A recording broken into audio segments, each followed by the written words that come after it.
This is where the fun begins.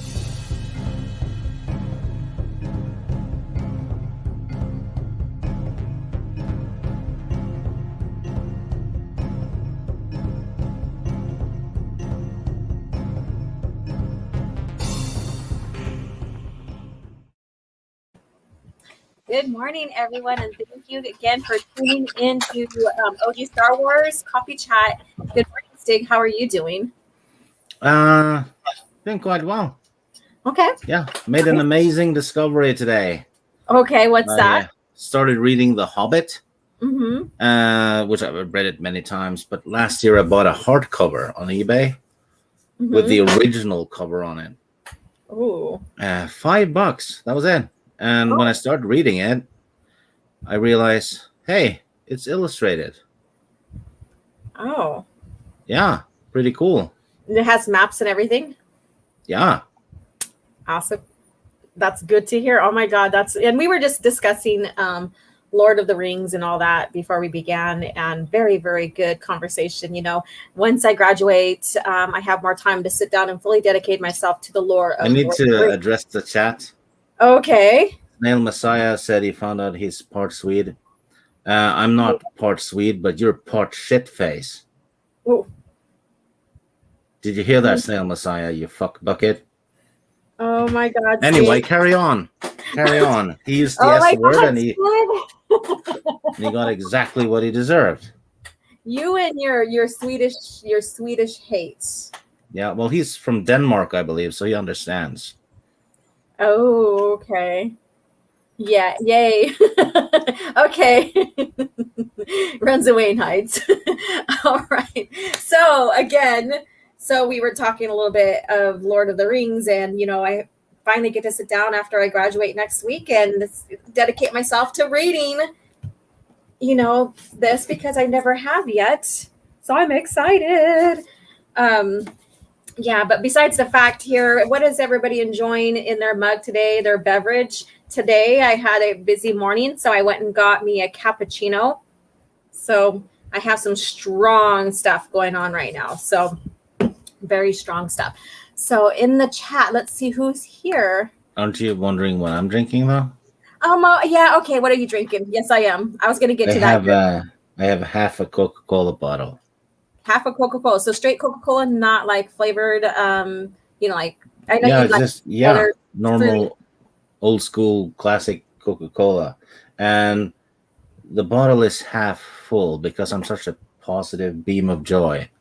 Oh yes, you are. Yes, you are. You're such a positive beam of joy. Snail Messiah would know that. All right.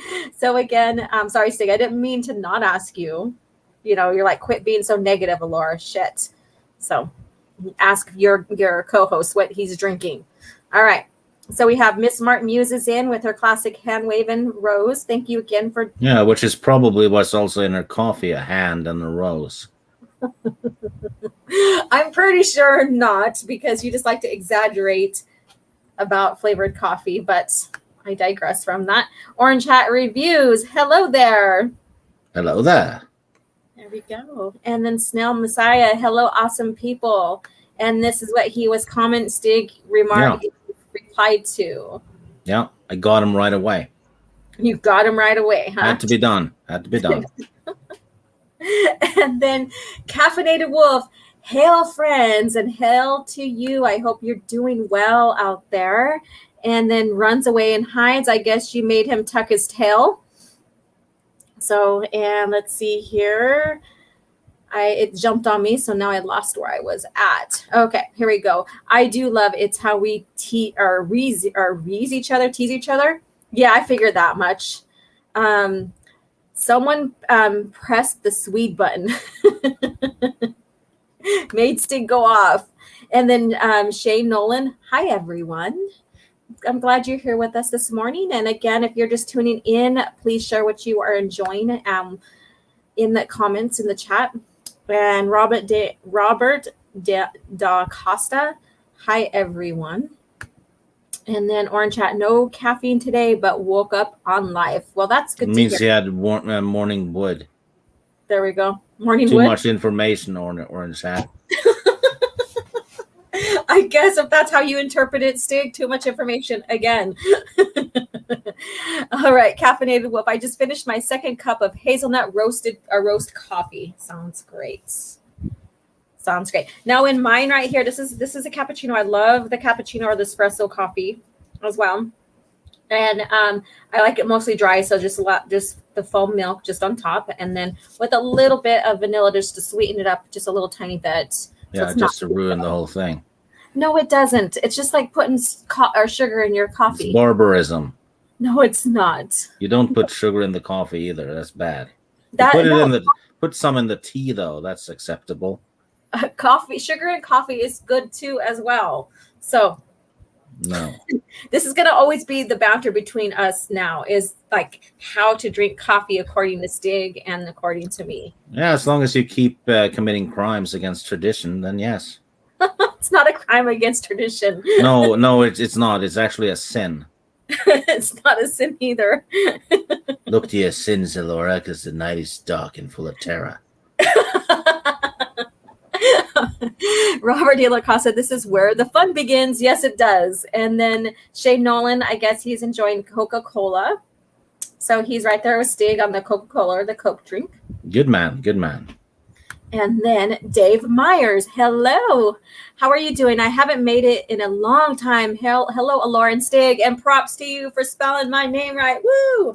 All right. And then... Gosh, Laura, always so abrasive. I know, right? I'm always abrasive.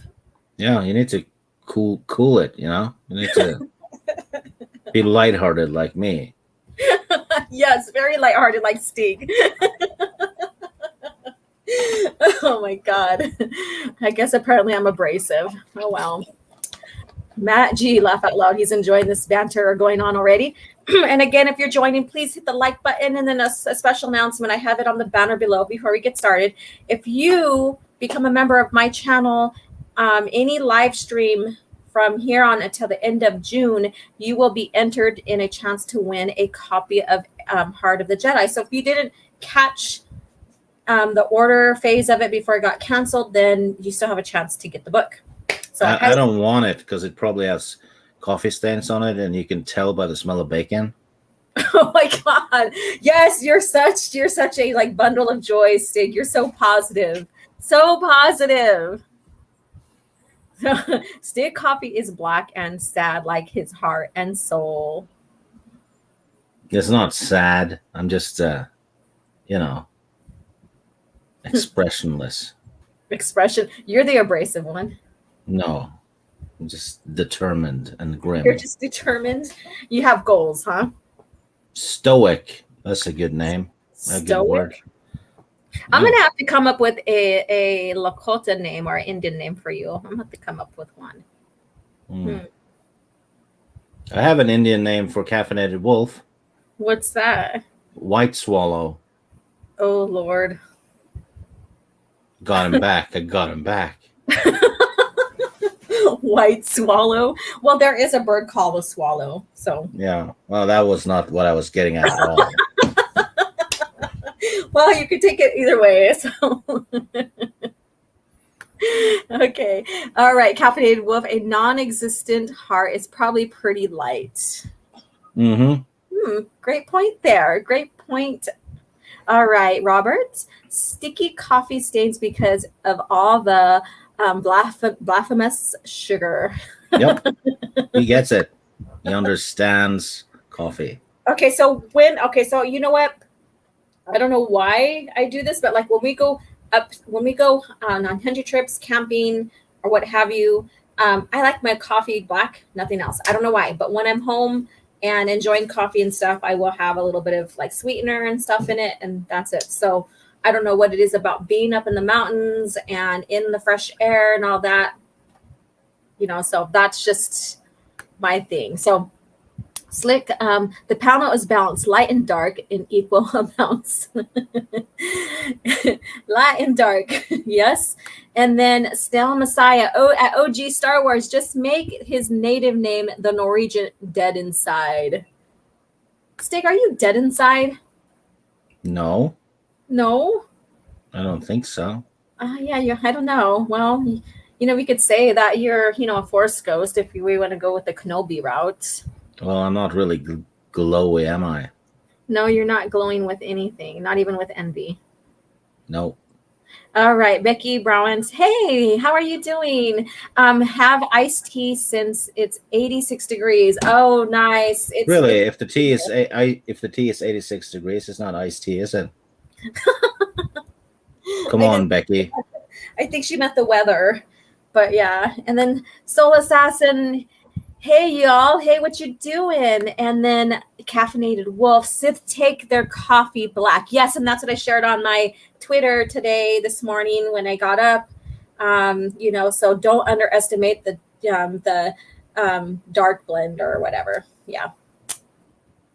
Let's see here. And that's okay. So anyway, so there's no current news when it comes to the EU world. So we have nothing to share other than what we're going to do now with the comics. So let's go ahead and get into it. So you guys. Oh, I have something to share. Okay. Not really EU. Well, kind of a little bit. They're doing a 40th anniversary hardcover of the Revenge of the Sith novel. Ooh. Yeah, and it's out in June, and they did the episode 4 a few years ago, and it's still available, and it's gorgeous, and it's not expensive at all. So, all right. Go get both of them. They're great. Okay, I'll probably try to get the link up in the chat here soon for those if people want to check it out. I can find the link for you. Okay, awesome. So let's go ahead and get started with these novels. And if you're tuning in, thank you, welcome. Share what you're enjoying while you enjoy the show, what you're drinking, what's in your mug. My mug isn't necessarily a mug, it's a to-go cup. So, yes. So I had an interesting morning this morning running around and stuff. So Steg is dead outside. Okay. Shane Nolan, I noticed Bad Batch has messed up their canon again, old and new canon. Yeah. It's to par with Disney Lucasfilm lately. I mean, if you enjoy it, that's fine. But no, it's not bad, and it doesn't mean anything if you still can enjoy it and still acknowledge that there's continuity issues, because it is what it is. Enjoy what you like, and stuff. So, all right, let's get this. Well, the thing is, they don't have to keep canon because people cheer for Lando was in it for 2 minutes. This has to be good. Yeah. Yeah, true. Yeah, I put the link to the Empire Strikes Back hardcover and the private chats if you want to share it. It's going to be released on June 1st, so it's right around the corner. Nice. Payday at that too, you guys. All right. Gorgeous cover on it. Okay, here you go. All right, you guys. So let's see. This is Star Wars, basically number 5. So this is still continuing in the Shadow of Yavin storyline here. And so we're going to go ahead and take a look. I was telling Stig, it's always good to look at who are the writers and the artists and all that. Yeah, we've been neglecting that big time. Yes, exactly. And it's always good to pay homage, especially when the art in the comics are really, really good. And even acknowledging bad stuff sometimes, like, okay, they could have done better and stuff. It's always good too. So the script is by Brian Wood, art by Carlos Dianda. Colorist is basically Gabe El-Tab. I might have said that wrong, and I'm so sorry. Lettering, Michael Heisler. Cover artist is Rudolfo Migliari.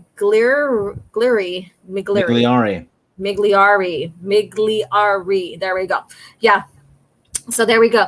And then this is after their supply mission for the Rebel Alliance is exposed to the Empire. Han Solo and Chewie's secret refuge in the Coruscant underworld. So Coruscant is basically Imperial City, or the Imperial world, as we know it, where they are being hunted by Boba Fett. Meanwhile, at the construction site of the second Death Star, Darth Vader, having fallen from the Empire's favor, finds an unexpected ally in the Force. Luke Skywalker, who has been grounded for breaking mission protocol, receives a warning from the ghost of Obi-Wan Kenobi, or Ben Kenobi, which prompts him to further disobey orders. And Princess I was gonna send him an email about that, but I'm not allowed to have any attachments. Okay, there we go. So you just had to tell him, right? Mm-hmm. All right, let's see here. Where's oh, there we go. All right. So, and Princess Leia and her elite X-wing squadron are cornered by Colonel Britcher, Star Destroyer.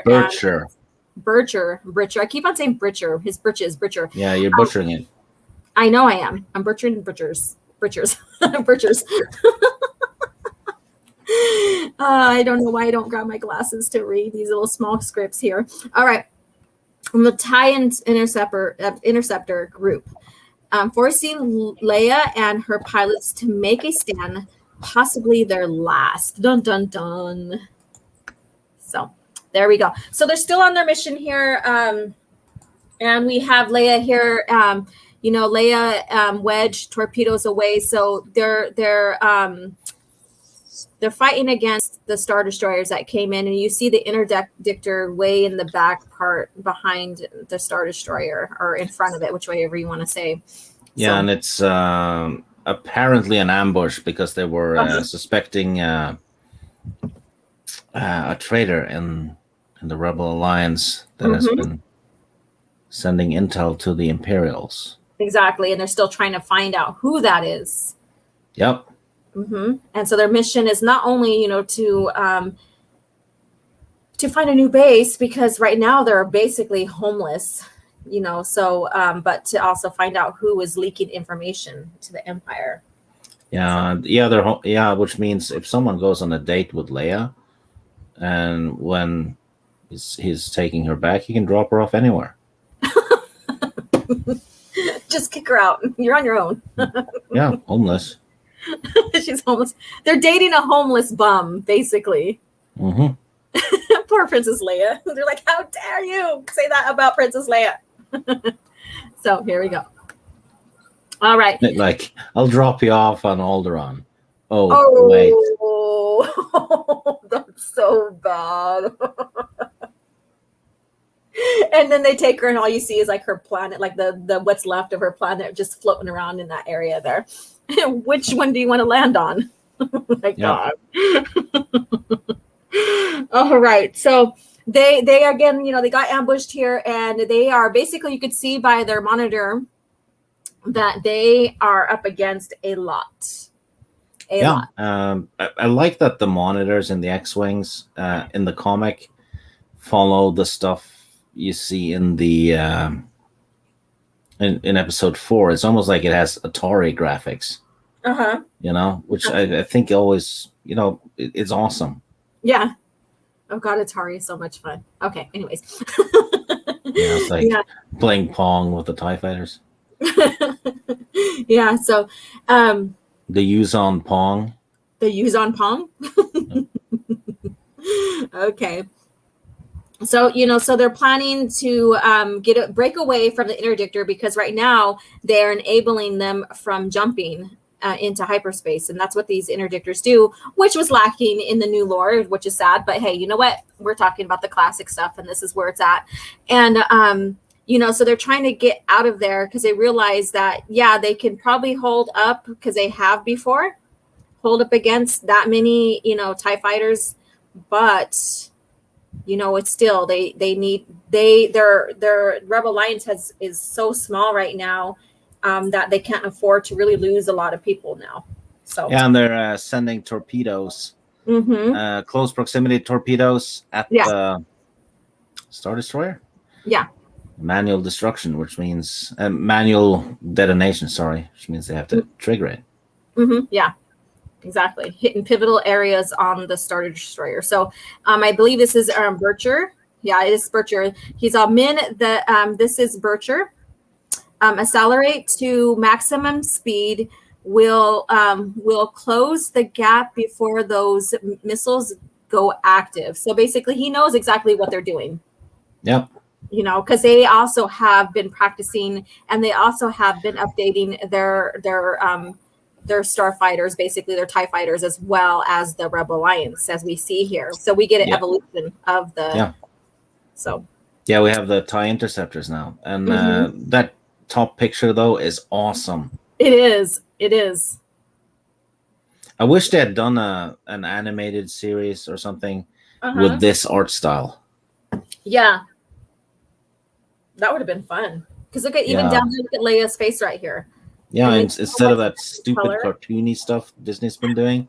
Yeah. Because it takes you, you know, it's okay to like it by all means, you know. Of course. But it takes you out of the seriousness of the story when it looks like cartoon characters, you know. Yeah. Yeah. All cutesy and big eyes, and you know. All cutesy and big eyes and stuff. Yes, but I agree, and I haven't made my thumbnail yet, and I'm still deciding what image. I might use this image of Bircher. You know, it's a cool image. You know, and it's all in. You know, it's like a dark red he's wearing, and it's just menacing. Look how menacing that looks. Yeah, that's how I looked when I played the TIE Fighter games back in the day. That's how you managed or imagined how you looked, right? Let's go with that. And then at the bottom, you can see Leia's determination here. Yeah. You know, and great expression. And I love the fact that they're showing her, you know, being and I think she's the leader of, you know, this is her squadron right now. She's the leader. Yeah. And, you know, so it shows that she does have piloting skills, and she does step up when she needs to, which is what leaders do. Yeah. Oh, look, Leia's a strong female.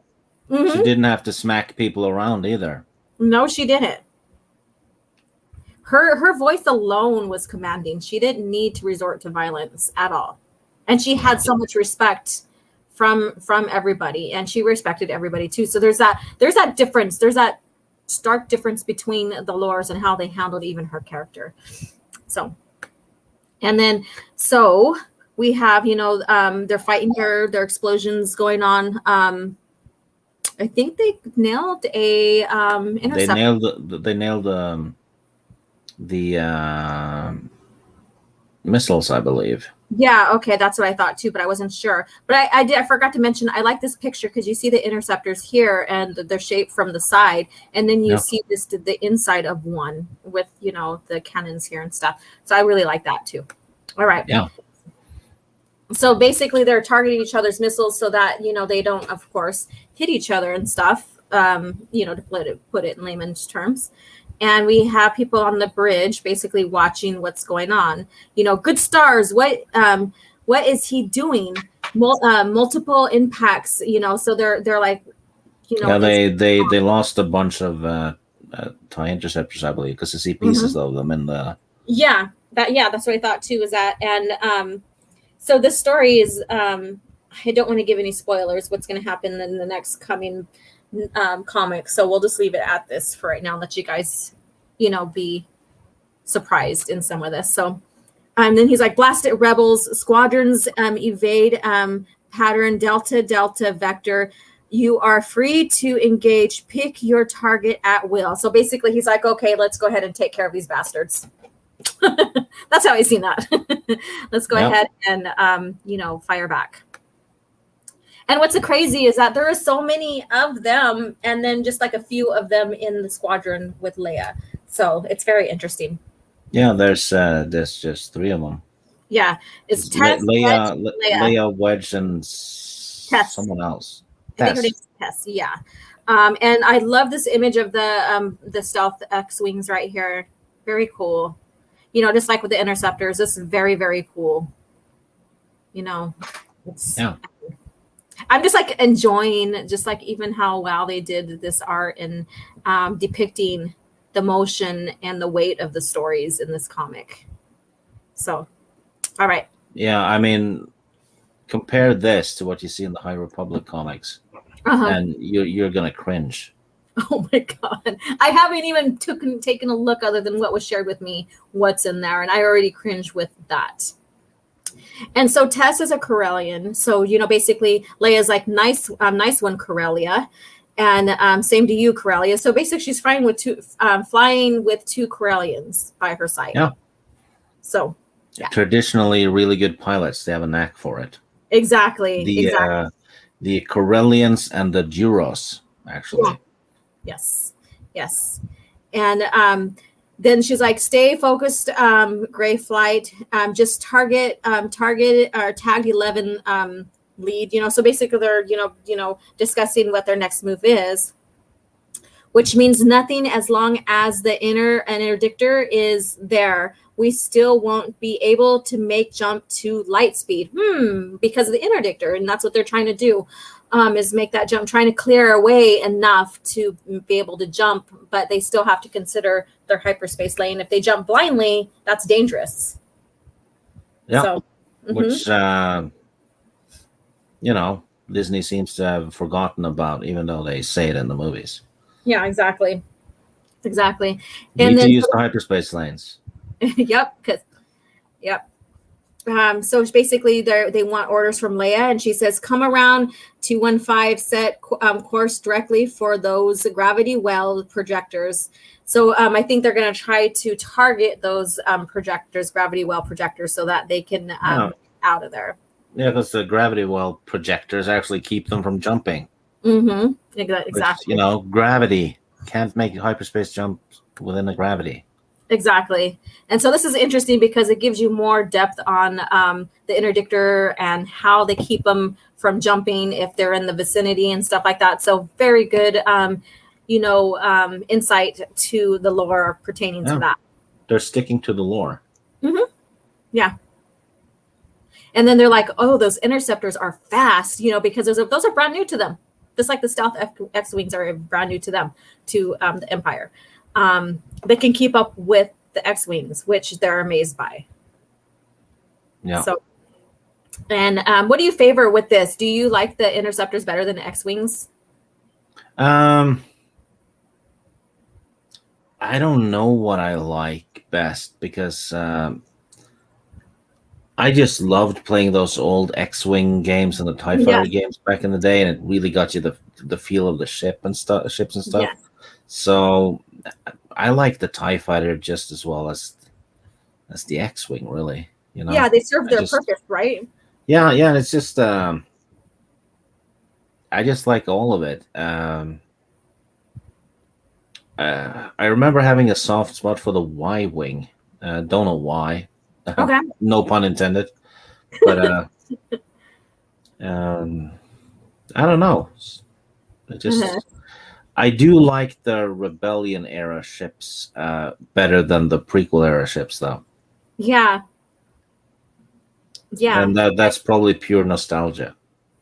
Maybe, huh? But I mean, they even, in a sense, they did come first in the lore, but even though they're not, this is later on in the lore, you know what I mean? Because they were the first movies and stuff like that.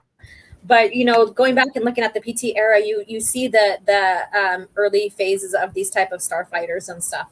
And by the time you get into the OT or the Rebellion or the Dark Ages and stuff like that, you start seeing the evolution of them and the advancements, which makes them even more interesting, especially when you go back and read from the PT era all the way forward. It gives you more appreciation for them. And also, Miss Martin Muses in the chat is trying to make me vomit. What'd she say? Let me go over there and take a break from this real quick. Is it this one? It's not hand and rose in my cup. It's toasted marshmallows, mocha, coffee in it. That sounds so yummy. All right. I'm gonna kick a cat and film it and tag Teresa in the clip and say she made me do it because of her damn coffee. You are that triggered, huh? Oh my goodness. Okay, let's get back to this glorious comic here. So basically, she goes, okay, listen, we have seconds probably before they figure out what's going on. I want you to link your targeting computers to my emergency transponder signal. So they're trying to find a way out and link together so that they can jump together, all of that, but first they got to strike as well. So they're like, they have a small window of gap to do everything. So they're in dire straits, basically. I'm going to use that to guide them. So he's talking about the torpedoes. I imagine you want to use target lock your fighters and shoot torpedoes at you. That's insane. So, you know, so this is like I said, sit down and read this and stuff, because there's a lot of heaviness and, you know, dire needs of getting out of the situation, out of this ambush, and escaping, you know. So, and one of the stands a better chance of getting in close than all three of us. So they basically, again, they need a target, and, you know, this target the Star Destroyer and the interdictor so that they can escape. Don't worry, this isn't a suicide run. We turn off all guidance and sensors except for your transponder. Yes. The torps won't go off unless it's a direct impact.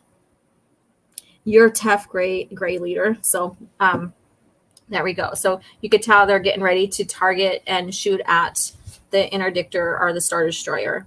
So there we go. And then basically, Princess Leia Organa redlines her X-Wing, and the gravity well projectors on the interdictor only pull her in faster. So that's what happens. Get too close, they start pulling you in. Almost immediately, the missile warning alarm starts sounding in her cockpit. Colonel Bircher watches with interest at this unusual turn of events, but not so unusual he doesn't have a contingency plan. So, you have anything to say with this, Stig? Did I lose you? Sorry, I was muted. Oh, okay. You're like talking to me. Yeah, I was talking. Carry on. Yeah.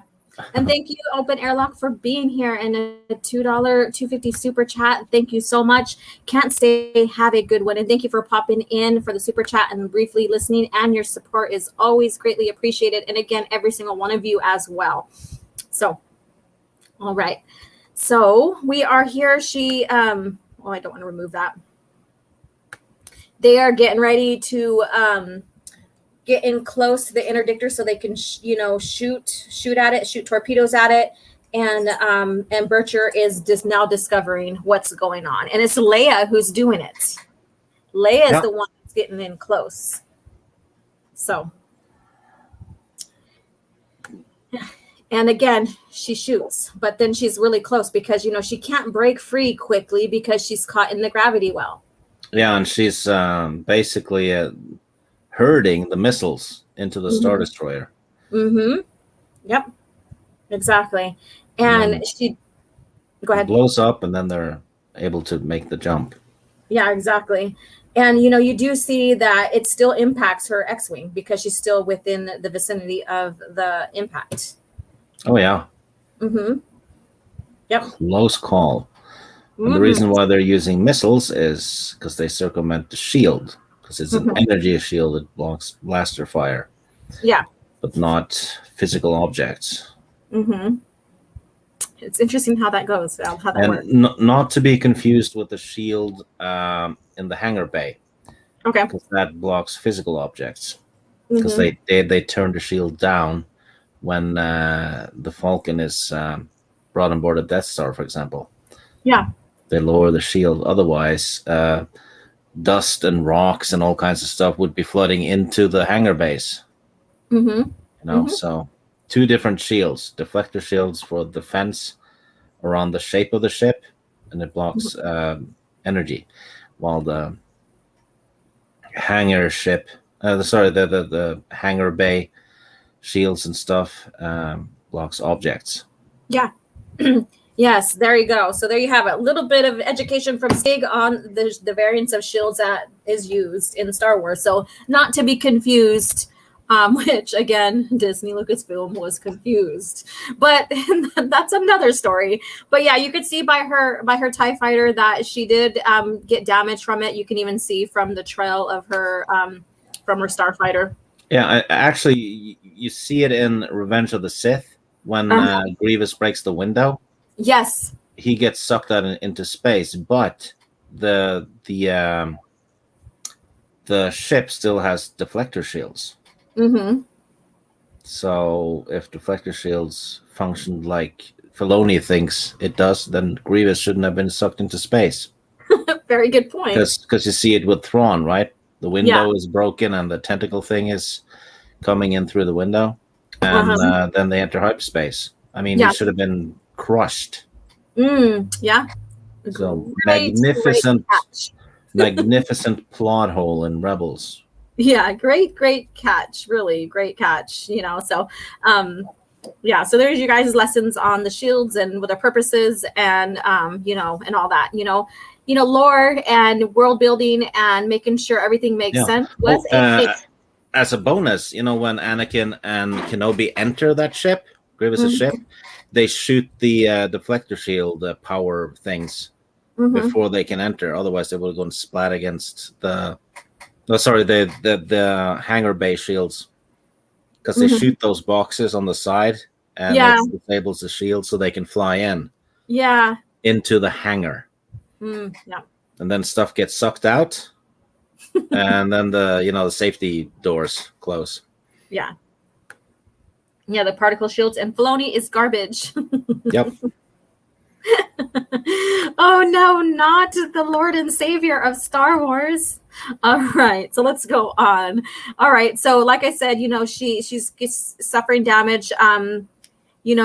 Basically she says, confirm we are clear for light speed, and so they basically take off, or try to, and so we see the impact, and she hit it in such a way too where now it's impacting it and it's exploding in various places now. So it's very interesting how that works, right? She's like, Wedge Tess, I'll be bringing us out of the first leg in 765. So basically they're gonna pull out of light speed again. And how the rebellions do it, if you haven't caught it in the lore, sometimes they'll do various jumps to deter away from the from being tracked, or and that can be dangerous too. So you can track a hyperspace jump, or rather their trajectory. Yeah, their trajectory, yes. And so sometimes they have to do various jumps just to not be found. So there you go. Versus what, again, I'll go there, but we've seen in, the Last Jedi or something like that? I don't know. But anyways, I digress from that. So they're basically going to pull out light speed and jump again, or try to jump again. And but they got followed by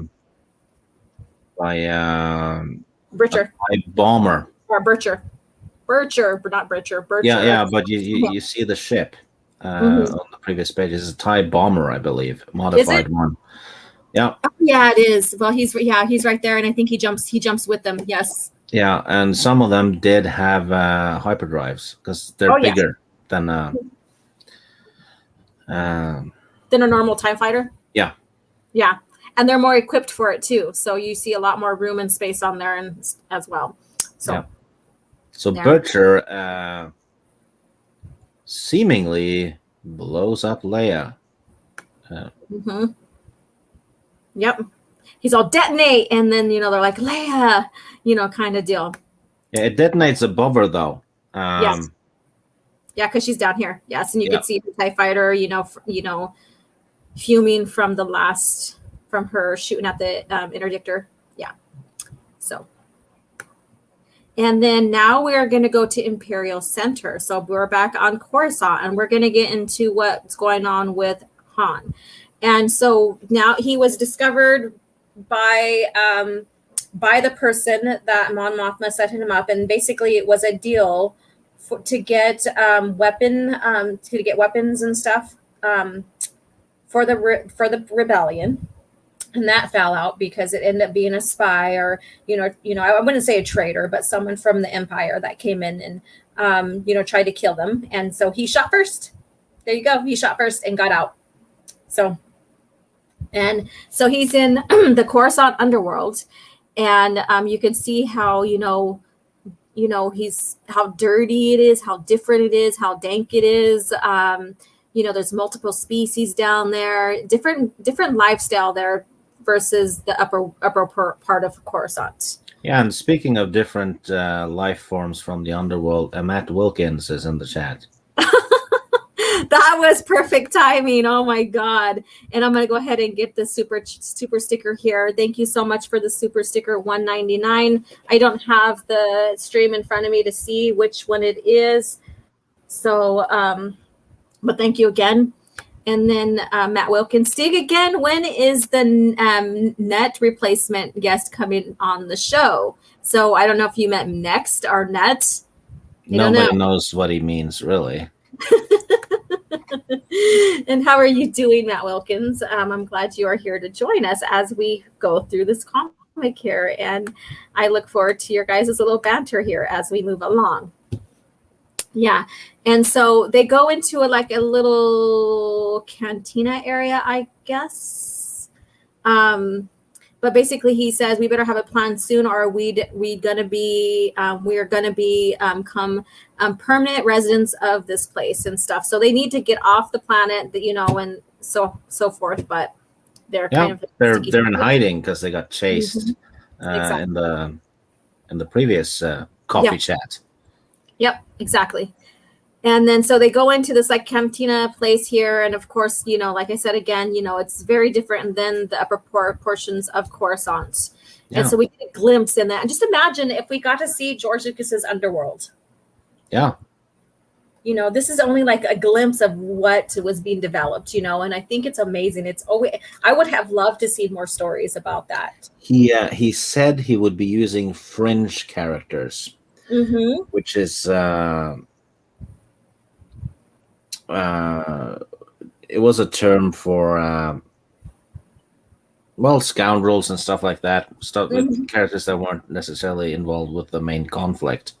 Yeah. And I did see a while ago a rumor that he might have used what's his name, Villy, the Devaronian guy, that he might be in it.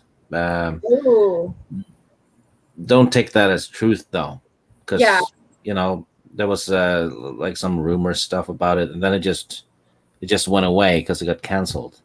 Yeah, but that would have been perfect because he was a criminal, and and I think Jabba and Bib Fortuna was a given to make appearances, and because he called this George Lucas said it would be Sopranos in space. Yeah. Which would have been fun to see that, because you would get basically the underworld of basically the galaxy, not including Coruscant. So you would get the seedy, shady aspect, I guess you can say, that, operates beyond the law, I guess you could say. And see, really would have been amazing. I can only imagine, even if it's a rumor, or even if it wasn't true and it was just, full on rumor, or maybe he was really, we don't know, but that would have been fun to see Billy. Yeah. That would have been excellent. Better than that stupid Devaronian Filoni put in The Mandalorian. That's the guy who's fireproof. Yeah. But and apparently his clothes are fireproof too, which makes no sense because that's not part of the body. Yeah. So because they're called Devaronians, they have to be fireproof according to Filoni. No, they're fire resistant. In the old canon too, but this guy is completely immune, and for some reason his clothes are too. Oh, okay. Yeah, I'm fireproof, so that means my watch will be able to withstand fire too. Yeah, I mean, I never thought about the resistance, because every species has some kind of resistance, depending on our even sensitivities, depending on where they're from and what was made with their arc, and stuff. Or Plo Koon, they can't really breathe oxygen or CO2. I think that's why they have to wear those masks and stuff. So you get to see the development of these species and stuff. But I think again, Filoni took it a little bit too extreme. So I don't know. Yeah, Soul Assassin says the Star Wars 1313 game was supposed to tie in with the Underworld show. Yes. Yeah. Mm-hmm. So we're getting kind of another multimedia project. It sounds like it could have been. Yeah. Yeah. I mean, because imagine, okay, so we got those two, and then the books were going to come from, eventually the books would come from it. Because that's how the track record that we, I've noticed with Star Wars back then. So that would have been fun. So taking a look at this, you have the green hue from the lights and stuff like that. And, of course, you have like the smoky atmosphere, all of that going on. So very good depiction here. And, Han is trying to basically stay incognito, but they recognize him. Whoops, wrong. Oh, look good, it didn't turn. And then they run into a lady, a blue-haired lady. And so she's all basically, you're quite a celebrity. And he's all, tell me about it, Look at her outfit. It looks like that's who they ripped off when they did the Dr. Aphra. Oh, God. Look at that. Okay. I wasn't even thinking about that. It's like they saw that picture and go, oh, yeah, let's make a character based on that exact look and call her Dr. Aphra. I'm going to have to take this and do side by side here in a little bit. Okay. Interesting. Now, I know trying to keep consistency with clothes, but still, they want to creative freedom. Stick to creative freedom. Make your own shit, basically. All right. So basically she's telling him that they may not leave this place alive. And he's like, you would be surprised at how often I hear that, so he always overcomes and stuff. But basically she's saying like, stick with me, kid, and pay me and I'll help you out kind of deal. She basically is an Imperial Center sanitation department worker. Yep. So she basically works down in the sanitation of Coruscant in the Imperial City. Shit job. Yeah, I get the feeling they based the look of Dr. Aphra on this. Okay. This is very similar, isn't it? Very similar. Like I said, after I'm done here, I'll probably do a comparison because I have the information right here. So, so he does ask who she is, and she tells him. And then now, dun dun dun, we get Boba Fett. And so I shared this on Twitter. You know how they said, oh, well, Filoni, the Clone Wars retcon Boba as not a Mandalorian. But as you go along in the lore and you start reading more and more and you look at the dates when these novels and these comics were made, some of them, not a lot, but some of them are made post or after, that so-called like retcon and stuff. And this comic came out in 2013, so before the buyout. And he's still a Mandalorian. Yeah. Even though Filoni said, no, I don't think he is. Mm-hmm. Yeah. Yeah, he is. Yes, and I think this is a great image of him. This one and one of Bircher's, the ones I, was thinking about using as thumbnail for this live stream here. I haven't done it yet. So, but I love it because you see, you have the shiny highlighted areas, and you have in the armor still looks grimy and grim and stuff like that. Very good depiction here. Details, and look, he has braids on the side of him. Like scalp braids. So I was like, damn. And so basically he has a job with Jabba to get Han Solo, and then a job with Darth Vader as well. So he has two people he's working for at the moment. And the target is basically the heads of the rebellion, basically.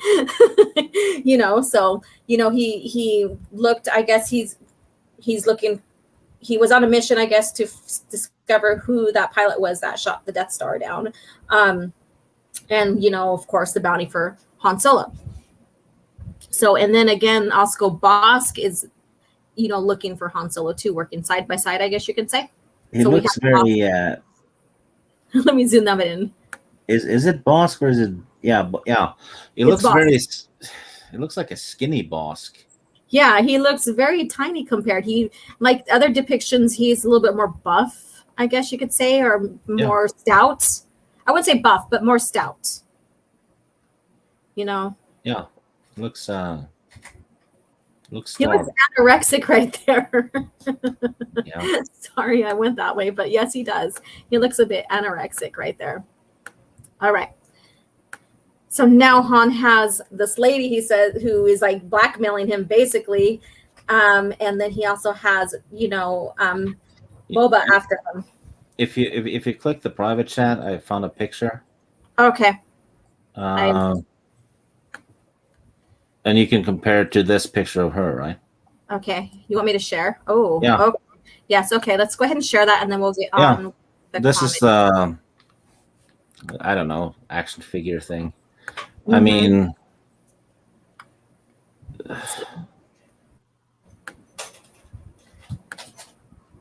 look at that. Good catch. Yeah, I mean, she even has the same gloves and the same vest and, the goggle helmet thing. Mm-hmm.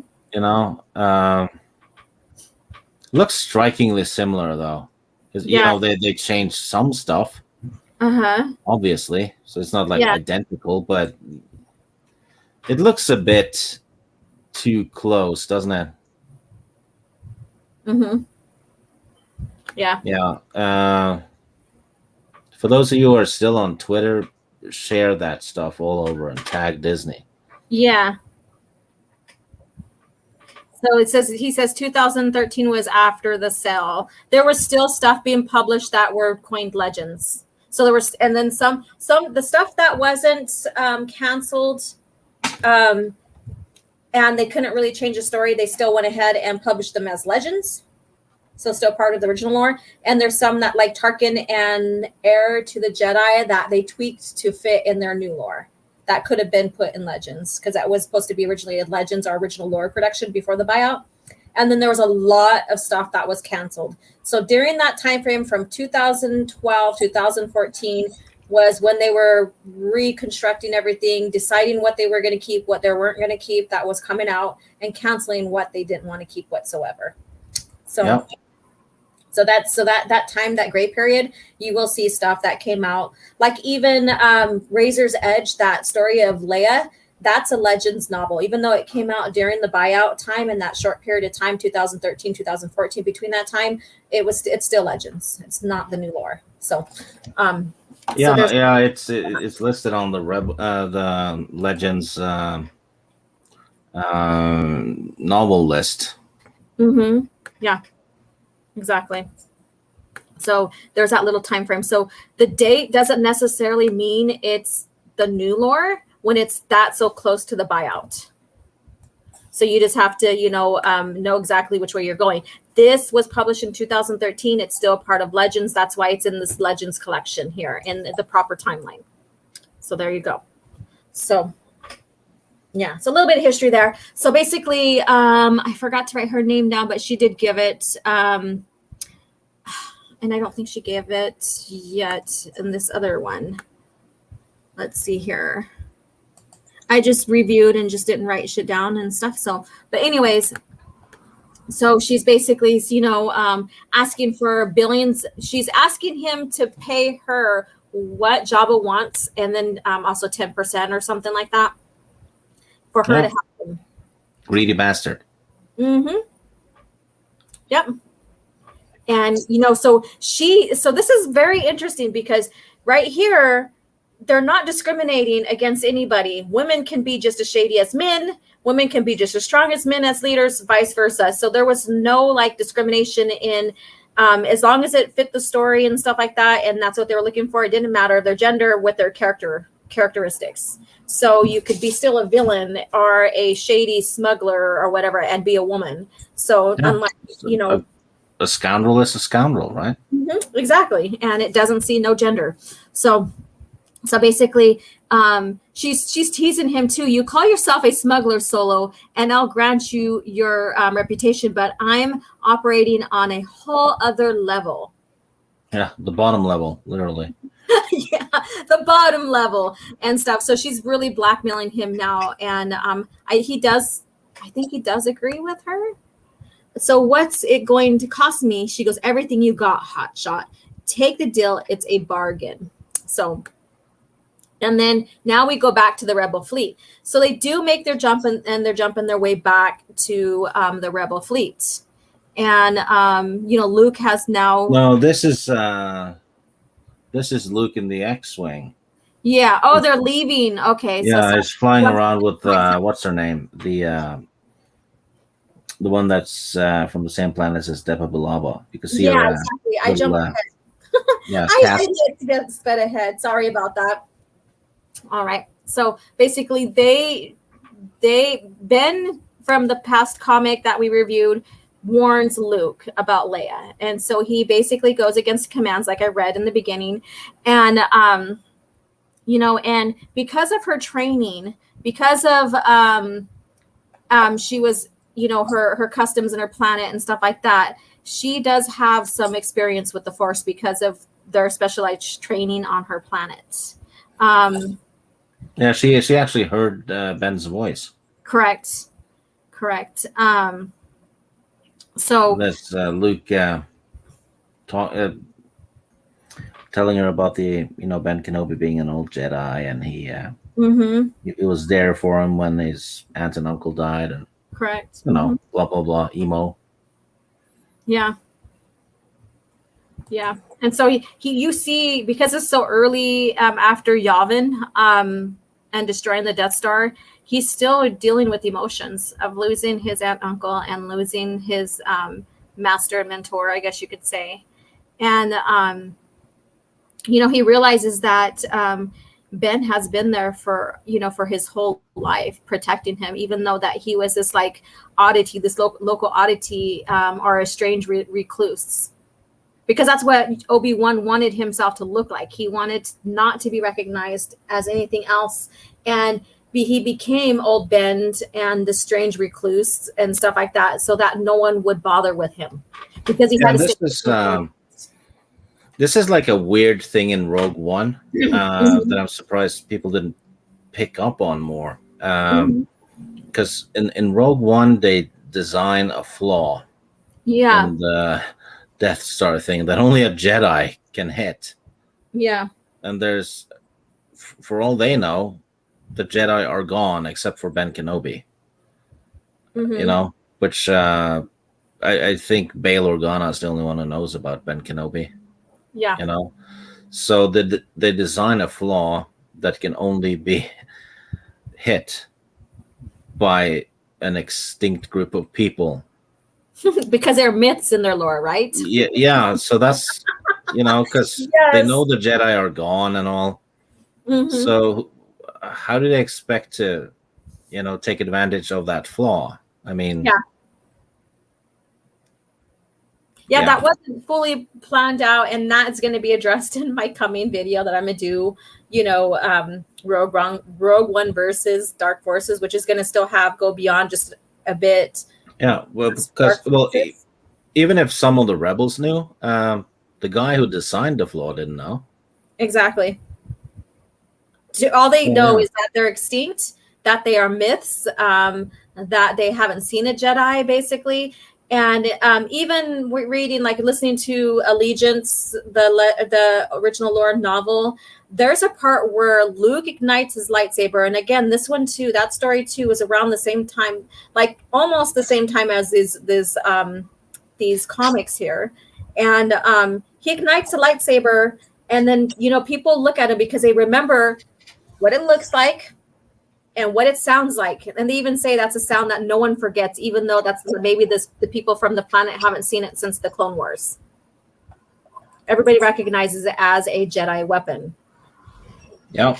Versus the new lore that says, oh, they're a myth. And stuff like that. So yeah, so I pointed that out too, and I shared that on Twitter. I like finding those and sharing.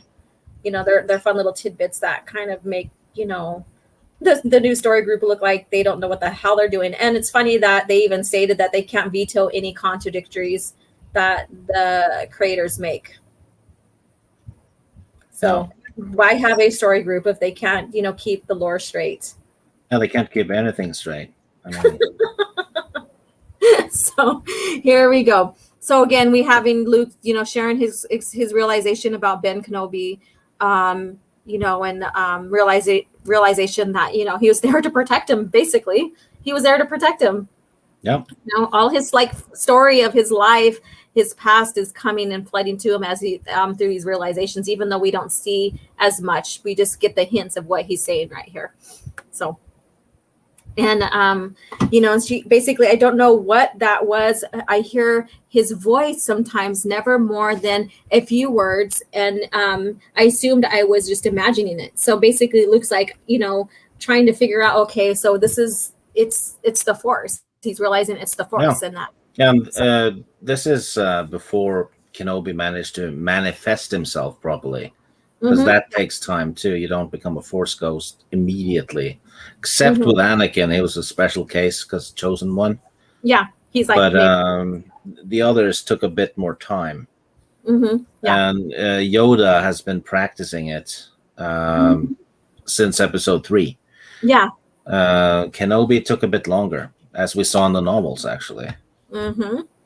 Exactly. Like even in Kenobi novel, he still had a hard time, connecting with Qui-Gon to train and stuff, and so it took him a while. And so that's a lot of things that's one thing that he's been focusing on in the 19 years is like his training to become a Force ghost, his training and preserving the Jedi way, even though he can't be a Jedi by sight, by action, or anything like that. That's one thing that he struggled with, so very good story with that. And so basically she tells him Chilactans believe that all the natural laws of the universe also exist within us. And the goal of the adepts, basically she was training to be an adept, is to strive to understand them and be illuminated. And basically Luke is like, the Force is one of those natural laws. You were in training to become an adept, right? And she's basically, yeah, I was, but was deemed not or unfit. I couldn't concentrate. I always felt pulled to other directions, like I was meant for bigger things. And, Luke relates to that. So this gives you, more story behind the Chilactans, and that's where Depa Billaba is from too. And probably, a little bit more story into her Force sensitivity. Yeah, she's Force she's Force sensitive. Yeah. And I think those that are Force sensitive from the planet become adepts. So maybe Force adepts. It was even a class in the role-playing games, actually. It's basically people trained to use the Force, but without Jedi training. Yeah. Yeah, just another Force society, right? Yeah. Because the Jedi and the Sith aren't the only ones that, train to use the Force. And again, you need training to use the Force. No matter imagine what. That. Yeah. Yeah, you do have innate skills that are instincts, reflexes and stuff like that. But you have to train to harness the Force, to learn how to connect with the Force, learn how. And as you keep training, you get stronger. And, you don't just get every single ability. Everybody is different, has different abilities or gifts from the Force. So very, very well done with, the original lore when it comes to those kind of things. You just don't go download the shit. Yep. So there we go. So basically they're on their way to catch up with Leia and them. So, and then Leia right here, now you see the destruction of her X-Wing right here, like the impact that was caused with her attack on the interdictor. And also then the hit that she got from Bircher. So she sees a lot. And then look at her face right here. She has blood on her face, blood coming out her nose. You haven't. Oh, sorry. My bad. Okay. I was looking at the YouTube thing. Oh, okay. Yeah. She's fucked up. And that X-Wing is, it has seen better days, hasn't it? Yes. Look at the front. It's like mangled in the front as well. Look at that. It's just like, and everybody, she's internally bleeding. She has a lot of injuries, but she still wants to stay in the fight. And they don't want her to because, she's the senator. She's one of the main leaders. And she's telling Wedge to get out of there, get out of here, Wedge. No can do, Senator. So they don't want to abandon her, either. Yeah, she's... reminds me of Star Wars Rebels when they were able to make hyperspace jumps in ships that damaged. Mm-hmm. Yeah. That wouldn't work. Yeah. And I think they even talk about like linking up. So basically slave, was it called slave? I'm saying it wrong. Slave link or whatever are their ships together. Something like that. Yeah, just to make sure that she can get out safely and stuff. But basically she's like, just leave me, go do what you need to do. And she's like, I don't think I'd be living up to your example this is Wedge to her. I don't think I'd be living up to the example by leaving someone behind to save my life. So a lot. And then you could see at the bottom, look at her. She's bleeding through her suit. Yeah. Stomach injury. Could be all kinds of complex stuff. Mm-hmm. And it says, basically he tells her, I'm not losing any more friends if I can help it, Leia. No. And this is what happens when Princess Leia tries to do reverse parking in space. She gets injured. God. Oh, you had to go there. You couldn't just keep her heroic. You had to put in the misogynistic banter in there. Oh my God. Okay.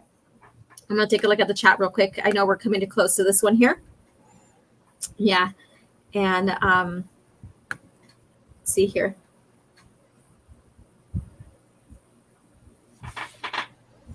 All right, let's see here. All right. Whoops, wrong button. All right, so let's go on. And then so Wedge basically, doesn't want to leave her. This is bigger than, I need to change the page. I thought I changed it already. And so we see her X-Wing. We see, the damages, and we see them, around her. And she tells them, thanks, but both of you. And she wants them to leave. And so now we get to the indoor system. So we get to Vader and his newly coined Moth worker, basically, our commander, I guess you could say. No, look, a female. A female, right? Yeah. There we go. Didn't they retcon a lot of the Death Star lore with the new comics and Disney comics, and they had a female that looks a lot like this one design the Death Star. Okay, well, we're going to take a look at that one and see how similar they are.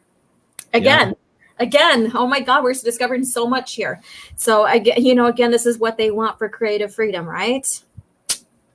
Instead of like creating their own entire lore, and stuff like that, they get rid of the original just to copy it again. Yeah. So there we go. And it's kind of they secluded us from saying that the lore is no longer canon, that they want creative freedom to create their own and stuff like that. And then they slap us in the face with these mock characters that are only in name only. They don't have the same type of arcs or character growth and stuff, and even experiences that truly make them who they were in the original lore.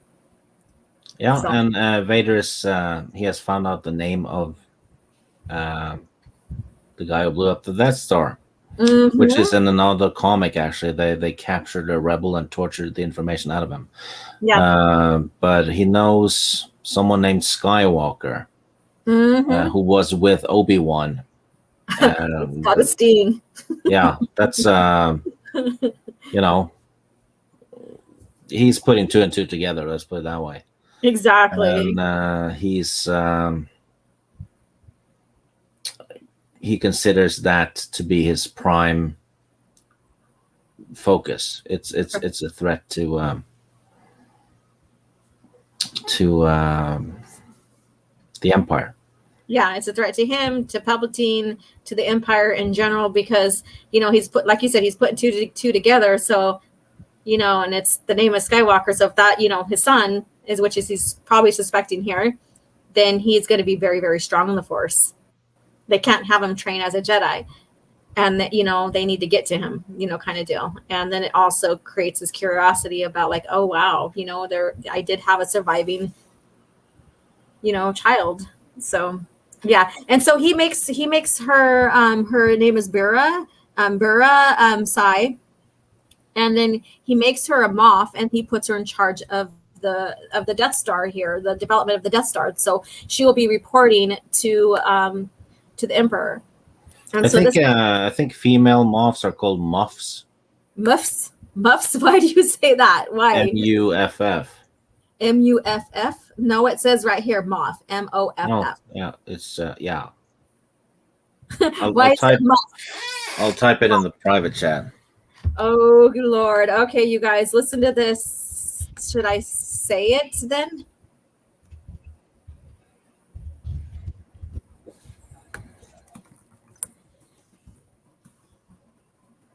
Yeah. Anyway, for those of you from England, you probably know what I meant. Let's just leave it at that. I will say it. Okay. Okay, so muff is English slang for vagina. Yep. MUFF. So there you go. No. There you go. Okay, so let's the move grand on. muff. The grand muff, huh? The grand vagina.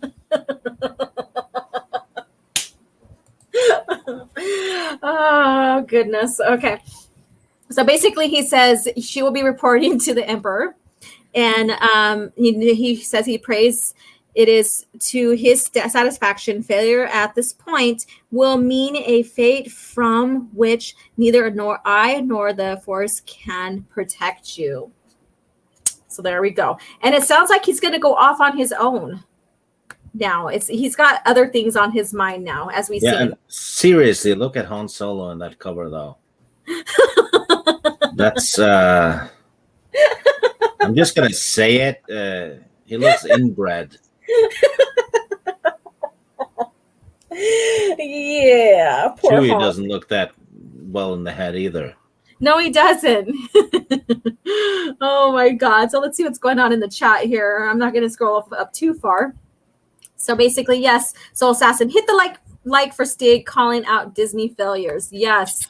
And then Eerie Islamari, there were female officers, but they looked like military women. Of course, because that's what the Empire was. They were that machine of military, and you have to dress a certain way and be a certain way, kind of deal. So, they had their standards, I guess you can say. Let's see here. Shane Nolan, in the Vader comics, and Imperial architect female. Okay. Yep. I would like to see what she looks like. This female in these comics she's tasked with finishing the second Death Star. So Disney just stole that idea and put her in the first Death Star, and she built the first Death Star. Oh, goodness gracious. Yeah, really subtle. Really subtle, yeah. Kind of looks the same too, like an old hag, kind of. Wow. They can't come up with any original content, really. I think their characters. I think Ryan Kinnell had a video about that. I think it was last year. Okay, yeah, because I don't recall that much, but I mean, I didn't catch it. So great catch to Ryan for that. So, yeah. The Ace 2, I thought the Geonosians designed the Death Star. They had the overall design. There were other architects, like, for the super weapon within the Death Star, they had specialists for that to design that. I mean, there's designers and specialists for every portion of the Death Star. So it wasn't just one. There was a few. So, yeah. Let's see here. So basically, I think the Geonosians were responsible for the concept. Yeah, they designed it. Mm-hmm. Yeah. But there's a lot of different things to design on it, though. Yeah, exactly. There's there's specialists for the weapon design and stuff like that. And we see, and yeah, so they're not just responsible for the whole entire Death Star. They had specialists for every portion of it. That was very important. Yeah. Okay, Eerie. This happens to the new comics with Boba Fett. Yeah, I think he's talking about Vader finding out Skywalker's name. I think that was. Yeah. Another rewrite of that. And Grand Muff, laugh out loud. And then ha ha ha, Steeg. So they're just loving this right now. And I got it. So they got what you were saying. And OG is too innocent. Not anymore. Not anymore. Not no more. I don't know. If I look innocent, you'd be surprised. That's all I'm going to say. Shane Nolan, one of my many gems of slang for that. Yep. And then Pogo the Lesser. Pogo. Yeah, okay. Yeah, the Geonosian. Yes, I think that was his name. Gave the plans to Dooku. Dooku gave it to Palpatine. Yeah. Yep. Yeah. That is one flugly picture. I agree. Like I said, sometimes they could be spot on with the covers, and sometimes you're looking at like, after you get into the comic and the art is so much better in the story, you're like, why did they release this as the cover? Why? You know, but it looks like he's doing like a stupid dance while holding a gun with both hands. Yeah. He's all, you know, like I don't know. I don't know which way I want to shoot, but yeah, sorry, but yeah, you know, maybe he has diarrhea. Ew. That's like the second book of the Bane trilogy. That cover is horrible. Yeah, I just got it in the mail today, actually, the hardcover. It looks like someone had been playing around with Photoshop. It really does. It's bad. And then the rest of the script does not look great on it whatsoever. So they made something in Photoshop and didn't use a high resolution, so the image is super blurry. Yeah. Book 1 and 3 though look great. But the second one, that's the only cover that's worse is there's a book called The Ruins of Dantooine, which is I wouldn't say it's canon or anything because it's a novel that ties into the online game, you know, Star Wars Galaxies. And the book cover is literally a screenshot from the game. So think early 2000s 3D graphics. Yeah, doesn't look good. Really yeah, doesn't. Here the game is good though, but you know, yeah, you just can't use the game image for art or stuff like that because it belongs in the game and it's not attractive for like book covers and stuff unless the game is really really really well done. But still, no. All right, so Dave Myers, I was only listening with one ear until Grand Muff. And now since you talked about Muff, he's like, what? What'd you say? So now he has earmuffs.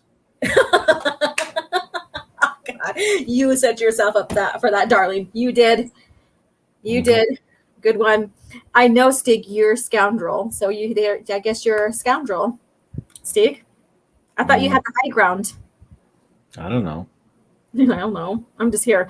It's a step above the holiday special design. Wow.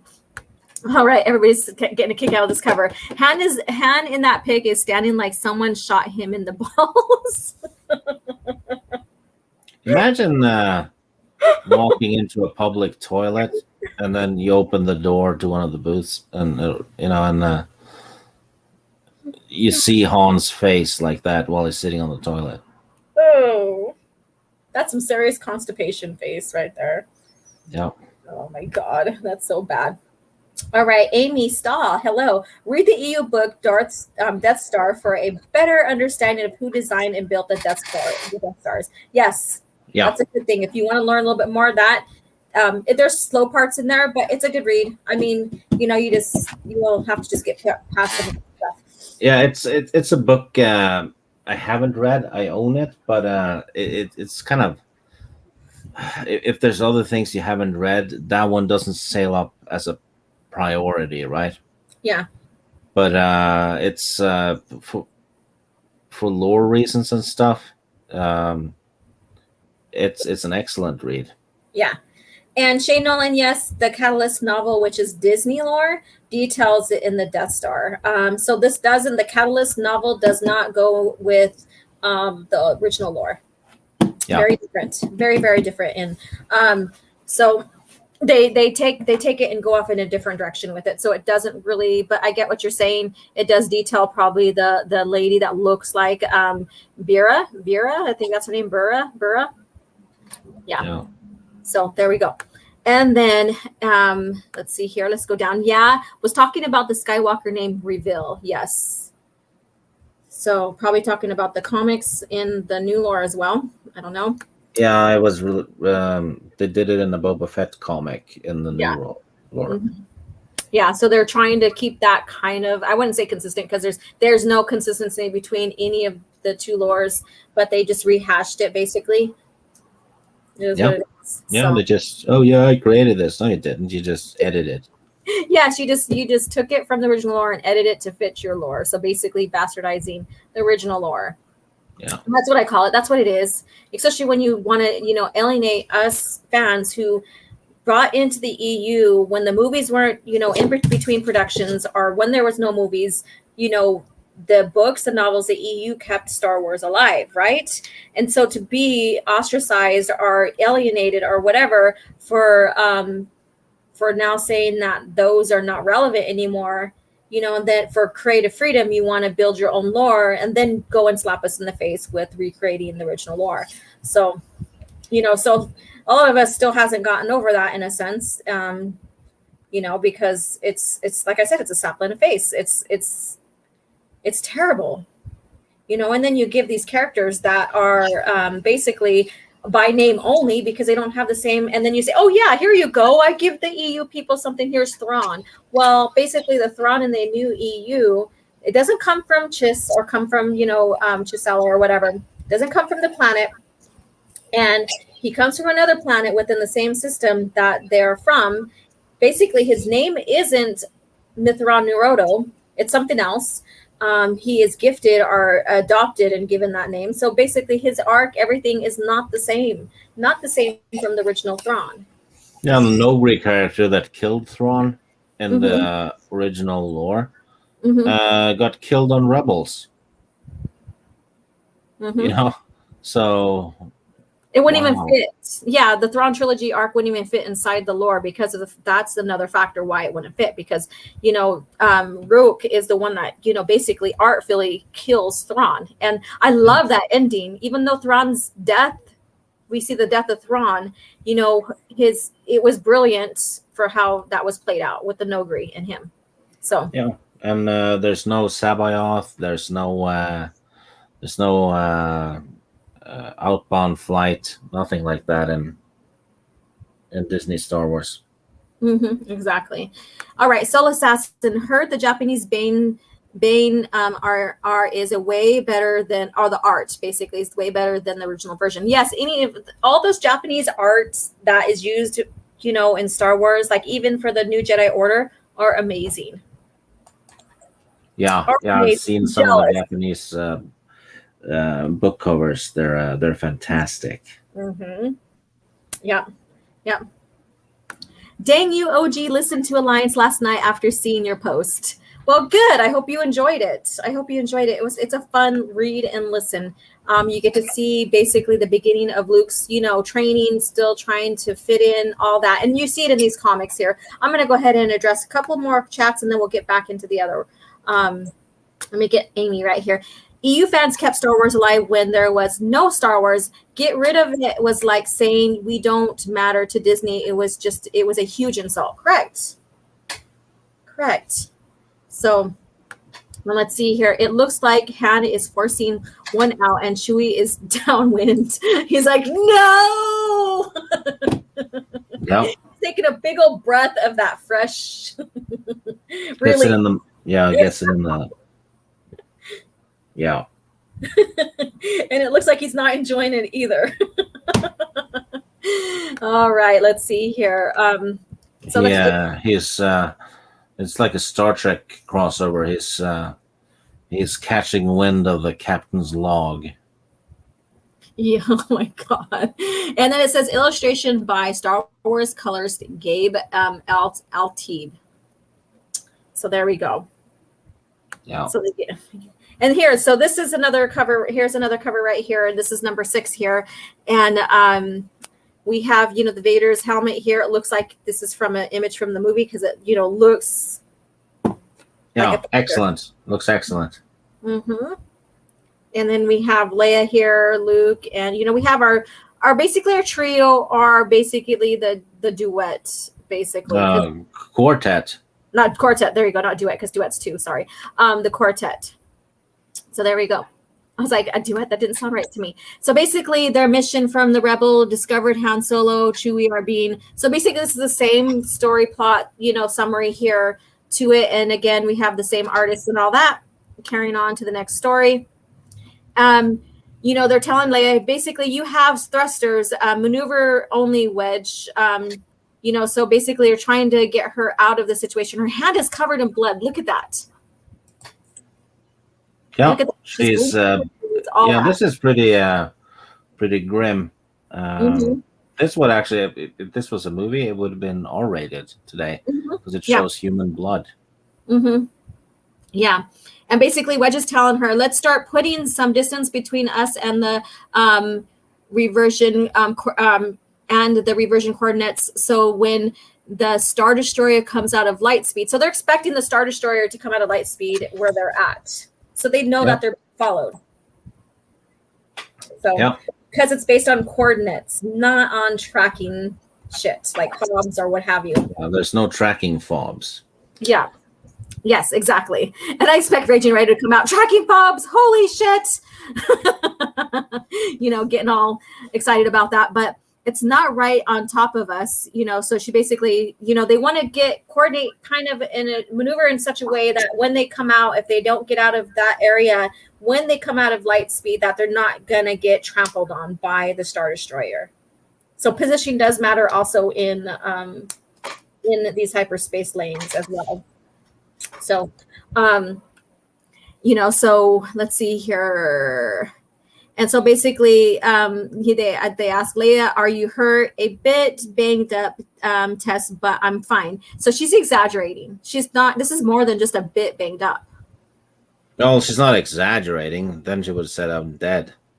She's, No, I mean, she's not, she's exaggerating from she is basically hurt a lot. But by saying she's just a bit banged up, she's lessening the circumstances. So exaggerating on that end, not So that's what I mean. So she basically says, I promise. And this gets interesting here. So her astromech basically is, chatting to her, and she's asking, what are you talking about? So they're having their conversation. And she goes, I forgot about these flight suits having astromech telemetry.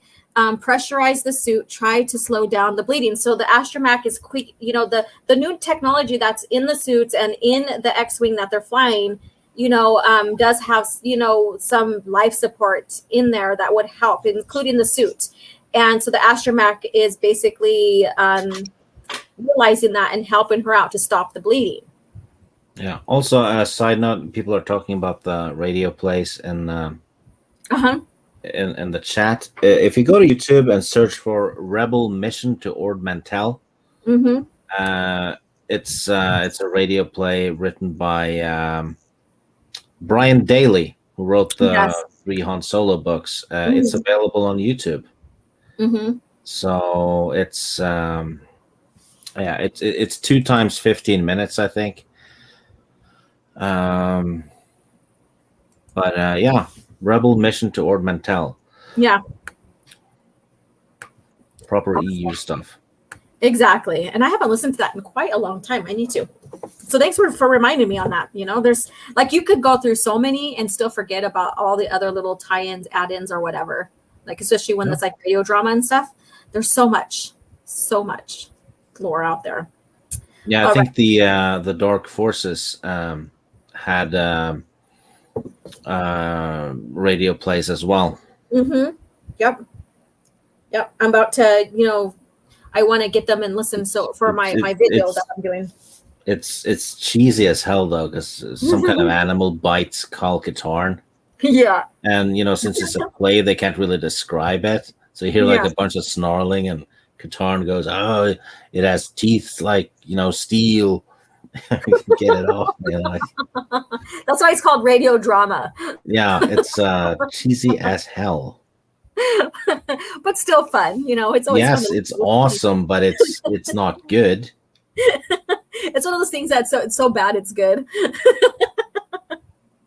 Oh my god, yes. I remember that. All right. There's basically we're going to get back to Leia here. So look at her ship. So you could see a lot of damage she has, she and her ship have suffered. And her astromech is taking quick action to help stop her bleeding so that she, doesn't, basically lose her life. Yeah, the astromech looks like it needs some repairs. Yes, look at it. It's like tore up. You could tell it's, suffered a lot of damage as well. Yeah. And they're talking in between themselves because she doesn't want them to know she's bad as bad off as she's told them. She's basically, I'm just banged up. She lied to me. Yeah. Also, thanks to Soul Assassin in the chat for modding and sharing those links and stuff. Yes. Much appreciated. Yes. Always appreciate. Mods are always appreciated for your work and being here throughout the whole entire, live stream if you can. And thank you so much. So basically, they're now having incoming. So basically the incoming is supposed to be the Star Destroyer that they're waiting. And basically she's like, how many? And Wedge is like, wait a sec. The approach scheme basically is off. Wherever they are, they're not Imperials. And bam, lo and behold, we find out it's Luke. Luke and the babe. Preeti. So, yeah, Preeti. Mm-hmm. And for the time being, so basically they're telling them to hold fire.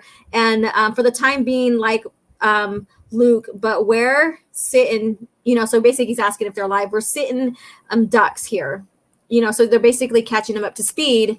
Thankful to have, even though he went against orders and he followed basically Obi-Wan Kenobi's orders, but not theirs, so basically the Force, because Obi-Wan's like, get over there, do what you need to do, learn to listen to the Force, act upon the Force if you can, and stuff. And so, and then Preeti basically says, or is that Preeti or Leia? Just Leia, because see the banged up. Yeah, I zoomed in, or I, looked up closer, that she has an idea. So she tells Luke she has an idea. And so minutes later, so basically what's going on here is Luke is basically fueling her up so that they can, that her ship can properly make a jump. Yeah, patching stuff up as best he can, and then... Mm-hmm. The fueling patch up kind of deal so that she can survive through hyperspace. So they have that. But they know that he has to act fast because they're expecting the Star Destroyer and the Interdictor to show up anytime. So we have that going on.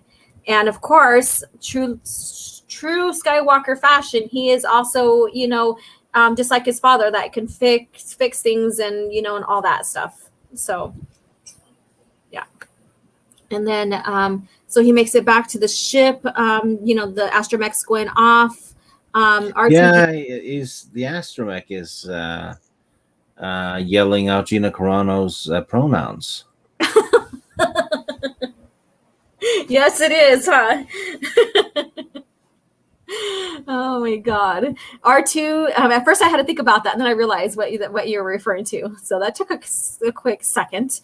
R2-D2 is warning me I'm low on emergency oxygen tests. So basically, he can only survive out there for so long in the flight suit. Yeah. You have a limited supply. Yeah, not like you could just fly using the Force and survive. Yep. So that's a thing. Yeah. So yeah, especially if you're in Imperial space, because then you could end up muffocating. Muffocating. Oh my God. Well, wouldn't that be warm though? I mean, I don't know. Okay, warm and damp, I guess. I don't know. But look at look at the X-wings, because there's no direction in space. There's no up, down, right or left or whatever. Look how these starfighters are positioned. So I think I like that atmosphere perspective for that. Well, it's not atmosphere, is it? Well, I'm just saying in science, in art terms. So you're getting the perspective of it. So it was just funny to hear that term used in space. Yeah, I know. I know. So here we go. So basically, they still continue on with the repairs and stuff like that. And then they're coming in. So she Preeti is sensing them from her what training she got from her planets, from her growing up and stuff. And so she senses that they're coming in now. And, they say, Preeti, how do you know that? So basically, she really doesn't say how she knows that. And then you heard her, Luke, stand by everyone. So that one that's saying, how do you know that basically is Luke, I guess. I don't know. And so they basically brace themselves. Leia is barely hanging on. Look at her expression there. She's in a lot of pain. They pressurized her astromech, pressurized the suit as well. She's got, she's basically in a bloody situation. And she secures her helmet as well. Puts on the glass stuff. Brings it down to. Exactly. And so basically they're like, maybe we'll get incredibly lucky, Luke. You said, so they're bracing themselves. They're getting ready for action. There's not much she can do, but she still doesn't want to leave the fight. She still doesn't want to succumb, but she doesn't want them to be in a bad predicament either. And here we go. Dun, dun, dun. They're right on top of them, basically. Look at that. Yeah. I think this is a good picture, too. Awesome picture. Yes, you get, again, the perspective of how big a Star Destroyer. And, they're still further back. They're not as close as we think they are, but they're so huge. So it's amazing to see that perspective and how big those ships are. And then also, Crazy Eye Jedi is saying he transferred a lot of books on tape to MP3 because the cassette tapes are we're starting to deteriorate. If you go to the the YouTube video that has the radio plays, right? If you copy the link and then you go to Google and search for YouTube to MP3, and paste the link, you can it gets converted to an MP3 file, and you can just download it. And then here we go again. Thank you, Soul Assassin, for sharing the link for that as well. So if you guys want to have some cheesy fun, go listen after we're done here. Yeah. Thank you so much. And I think I'll share the links in the description below as well, so that it's accessible in afterwards in the descriptions. All right. So again, awesome picture here. I love how this looks. Yeah, they're in deep shit. Yes, they are. So the Pride of the Kuwat, the Imperial class Star Destroyer, it's Behemoth Wedge, a sight that strikes instant terror throughout the galaxy. So they're basically, describing these for those who have never witnessed the Death Star's terrible demonstration at Alderaan. The Imperial Star Destroyer remains the ultimate power in the universe. So, second to the Death Star, but basically they're, as far as the rebels know, their Death Star is gone. At this point, they don't know there's a second one going up. Yeah. So, and then here we go. Interceptor Squadrons, you have your targets. So we have Bircher here. Not Bircher, Bircher. Again. Yeah. And now he has a TIE Interceptor again. Exactly. And here they are again, all getting ready to pursue them, wanting to destroy them, basically. Another great picture here. I just love the art in this one here. I've been nerding out every time I open it. And I also have now the omnibus or the collection, Which rebellion one are you missing? I think the 4? No, 3. Okay. Yeah, I'm missing 3. The third one in the collection, and then once I get that, my collection will be complete. All right. Yeah, they're starting to become more and more expensive now. I know. I was looking at that. I'm like, holy crap! I just need to put some money aside and just invest in myself a little bit more. And again, super chats and all that does help out a lot. So you guys' support, no matter how small, really helps out, and I appreciate that very much. All right, they know nothing is unattainable. So basically, that's what they're realizing. Fire. So now they're they're fighting. They're going into battle with each other. And I like how you see in the distance of all the, the ships and stuff out there, or all that out there. So that's pretty cool. So, they're engaging each other now. I actually found the one you're missing. Okay. For $29. Okay. Put it in the Twitter DM. Yeah. Yeah. Thank you. Thank you, kind sir. See, look at he is a great lad. He is, you guys. Yeah, you get women to spend money so they can't eat. He's like, I have all these women spending money left and right. Yeah, buy this. We're like, okay. Oh my God. All right. So here we go. And again, true to the nature of even using the alphabet of the universe here. I love that. So, and then what are they? So they're realizing something's going on here. Commander, this is Interceptor 9. The rebels are retreating. No more fighters than before. A single proton volley and they retreat. So basically, they're going through this. He's sweating like crazy right here. Very determined. And does he have his helmet on, or are we like viewing him from the inside, just like a perspective from the inside? Yeah, it's inside the helmet because you can see the eyes. Yeah. It looks too big though. Yeah, to be honest. I think the artist what they were doing, like they wanted to see what he looked like on the inside, so making it kind of like over exaggerated. I get what they're doing, but still, it's kind of off, right? Yeah. Oh, Snail Messiah saying you thought I was off Twitter. Yeah, I closed my main account, but I do have a little one that I only use to keep in touch with some personal friends. So I only have like 20 followers on it at the most, so it's just like keep in touch kind of thing. Yeah. Other than that, I've fucked off. Yep, he's becoming true hermit like Obi-Wan Kenobi. Yeah, and I did it properly too. I did it on my birthday, and I put up the Bilbo's birthday party from the Lord of the Rings when he puts on the ring and disappears. So nerd points, please. There we go. Yes, nerd points for them. Yep. Exactly. That was a great exit right there. Great exit. So they're realizing that the rebels changed tactics on them, and they're kind of stunned by this. And they're also stunned by their by Bircher saying, just let him go. Yeah. And then so basically he tells them, get out of here, Devastator. That's an order. And he's like, I beg your pardon, Colonel Bircher. The rebels have the advantage. Leave now. So they're like, what the hell is he talking about? They have the advantage.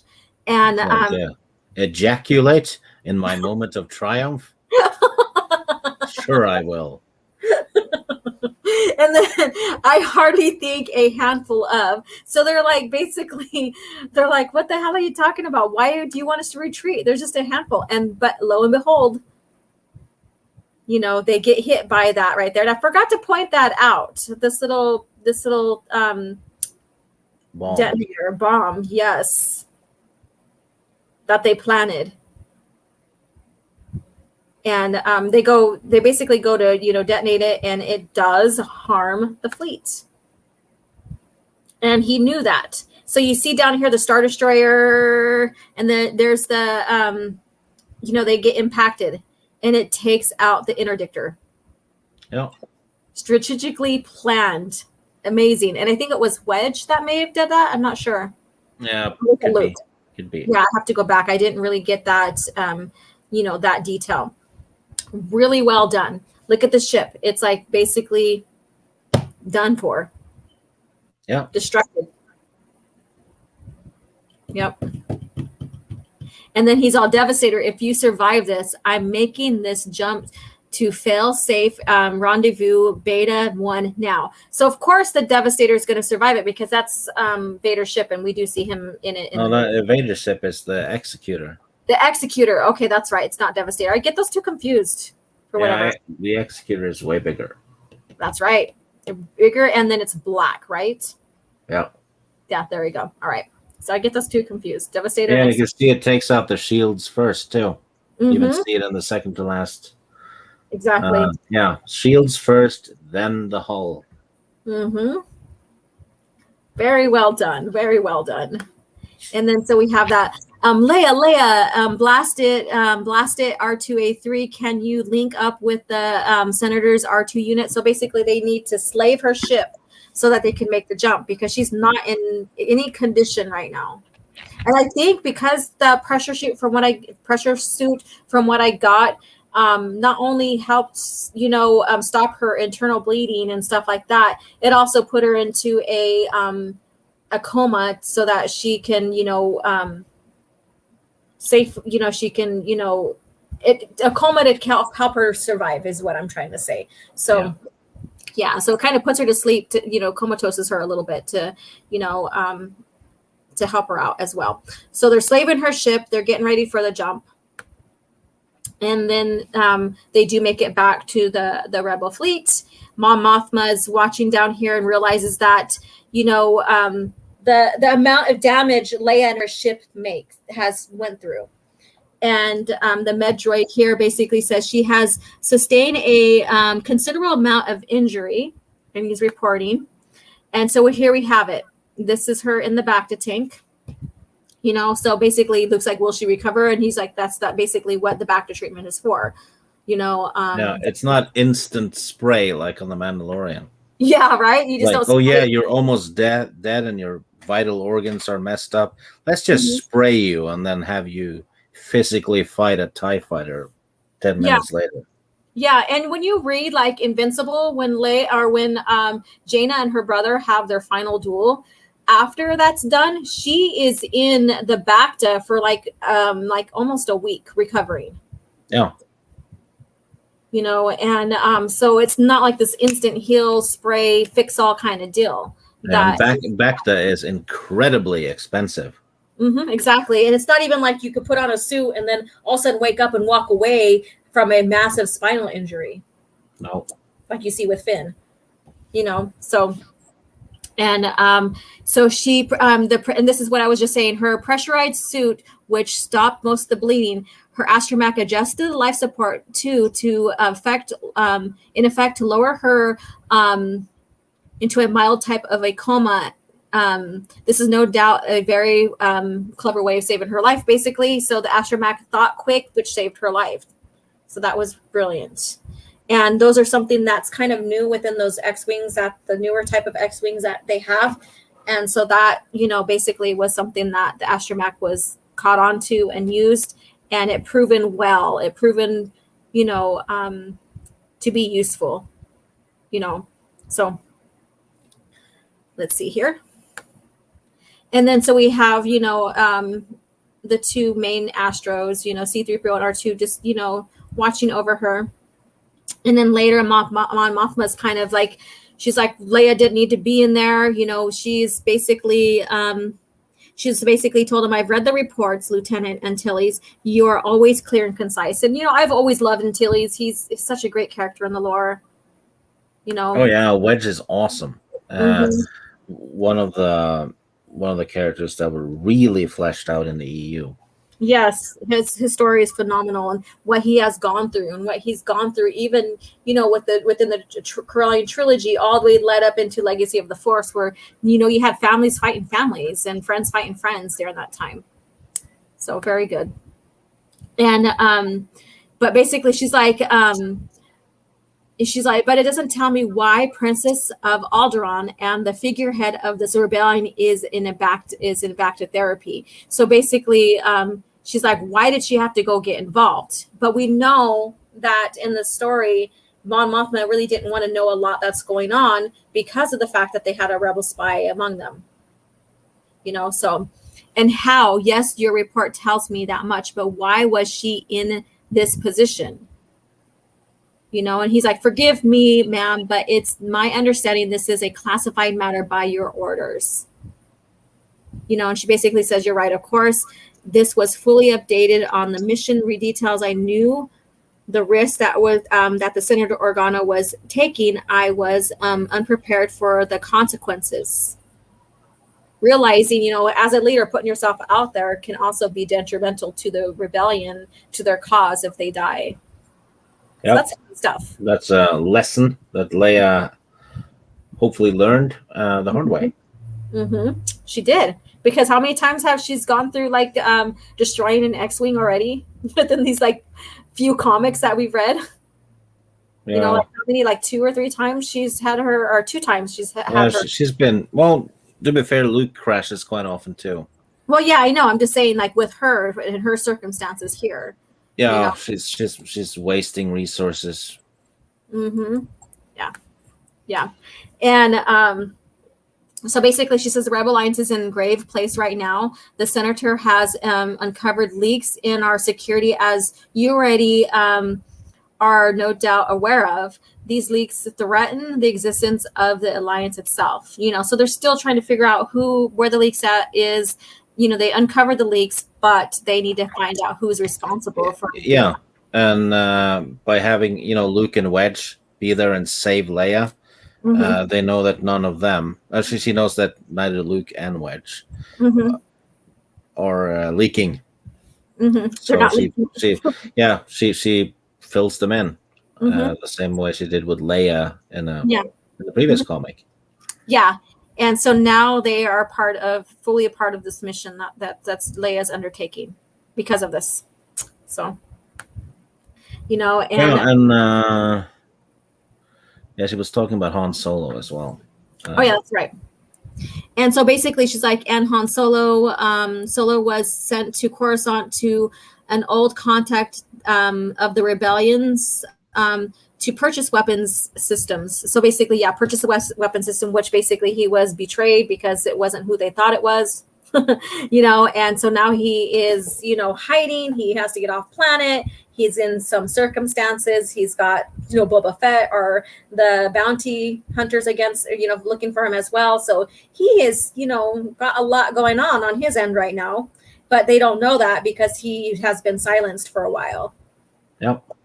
Luke sticks up for Han, he wouldn't take the billions of money that was given to him for those weapons and just run with them either, and Mon Mothma realizes, that's why we sent him. He is a smuggler. He does have his ways of getting out of things, so basically he is suited for the type of mission that they sent him on. Yeah. So, and then Luke was like, he could be in trouble. We have to go, after him, Wedge. And look, Luke wanting to immediately go help a friend. Mm-hmm, yeah. Where was that Luke in the sequel trilogy? No, he just ran away instead of trying to solve his own problems and help out his sister. Yeah. And it's like, Han Solo's dead? Well, okay. Mm-hmm. Yep. What a way to bastardize and regress and just cheapen a hero's arc. So I don't know. It's just, Anyways, we're back in this one here. So you basically say, Wedge says, Coruscant's a big place, Luke, a big Imperial place. I don't think Han would steal from us either, but he is a smuggler and con man and a survivor. He's his own best chance of getting off or out of there alive. So is his own best chance of getting off? Really? Getting out of there alive, not getting off. I restated that. I was going to say off of Coruscant. And then I went to change that direction. But yes. He's his own chance of getting off. Yeah. He's on Coruscant getting off. What a jerk. I just totally set myself up for that. That's good. That's so Mon Mothma was like, so that's why he's named Solo. He does everything solo. Yeah. Oh, goodness gracious. And so basically, which says we have a squadron to put back together. And, and he restores Luke and Preeti back to active duty. And, so he needs, ma'am, we blew cover returning home one like we did. So I'd like to request access to the main hangars and support staff. So basically, they blew the cover that they were in and stuff like that. And she basically says that they are now a part of the overall mission and stuff. So, we get that. So we get, a continuation of what's going on. They still haven't figured out who that spy is, and Han, he's still stuck in his situation. Yep. And Leia is still healing. Mm-hmm. And they're in dire straits here. And then we get the hollow image of Vader. May the Force be with you, Birosai. Thank you, Lord Vader. And then we have Preeti. It's obvious you have feelings for her, Luke. So basically, she's like figured out. So we have someone that's kind of jealous right here because Luke is concerned about Leia. So yeah. And then we go to Bircher. I want to see updated damage reports as they come in. So basically, they're assessing the damage that was that they gained from the rebels from the squadron. And we're basically getting to see where all the players are currently. Exactly. Which is kind of cool, actually. Yeah. Mm-hmm. And then we have, the cantina scene, and Han is with, her, and I forgot to get her name. I'm sorry, you guys. And she tells Han, "Hush, Solo. Sometimes a girl just needs a little silence." Mm-hmm. And he's like, "What the hell?" Look his face, like his expression. Yeah. He was probably being too loud when getting off alone in front of her. Oh my God. I can't believe I set myself up. And then we have Leia recovering. She's out of the Bacta tank, but she still needs, attention. And Luke's next to her, because that's who he is. Yeah. He has heart. He has morals. He is concerned about his friends. He wants to go save them, and all this. And, but no, those who like the new lore, welcome to your Luke. I enjoy this Luke right here. This Luke that stays true to character, that the writers and George himself has created. So when we are seeing evidence of the non-involvement of George when it comes to Luke, because George was involved with Luke's development, even in the EU. Oh yeah. Mm-hmm. He was adamant about, don't mess up Luke. Exactly.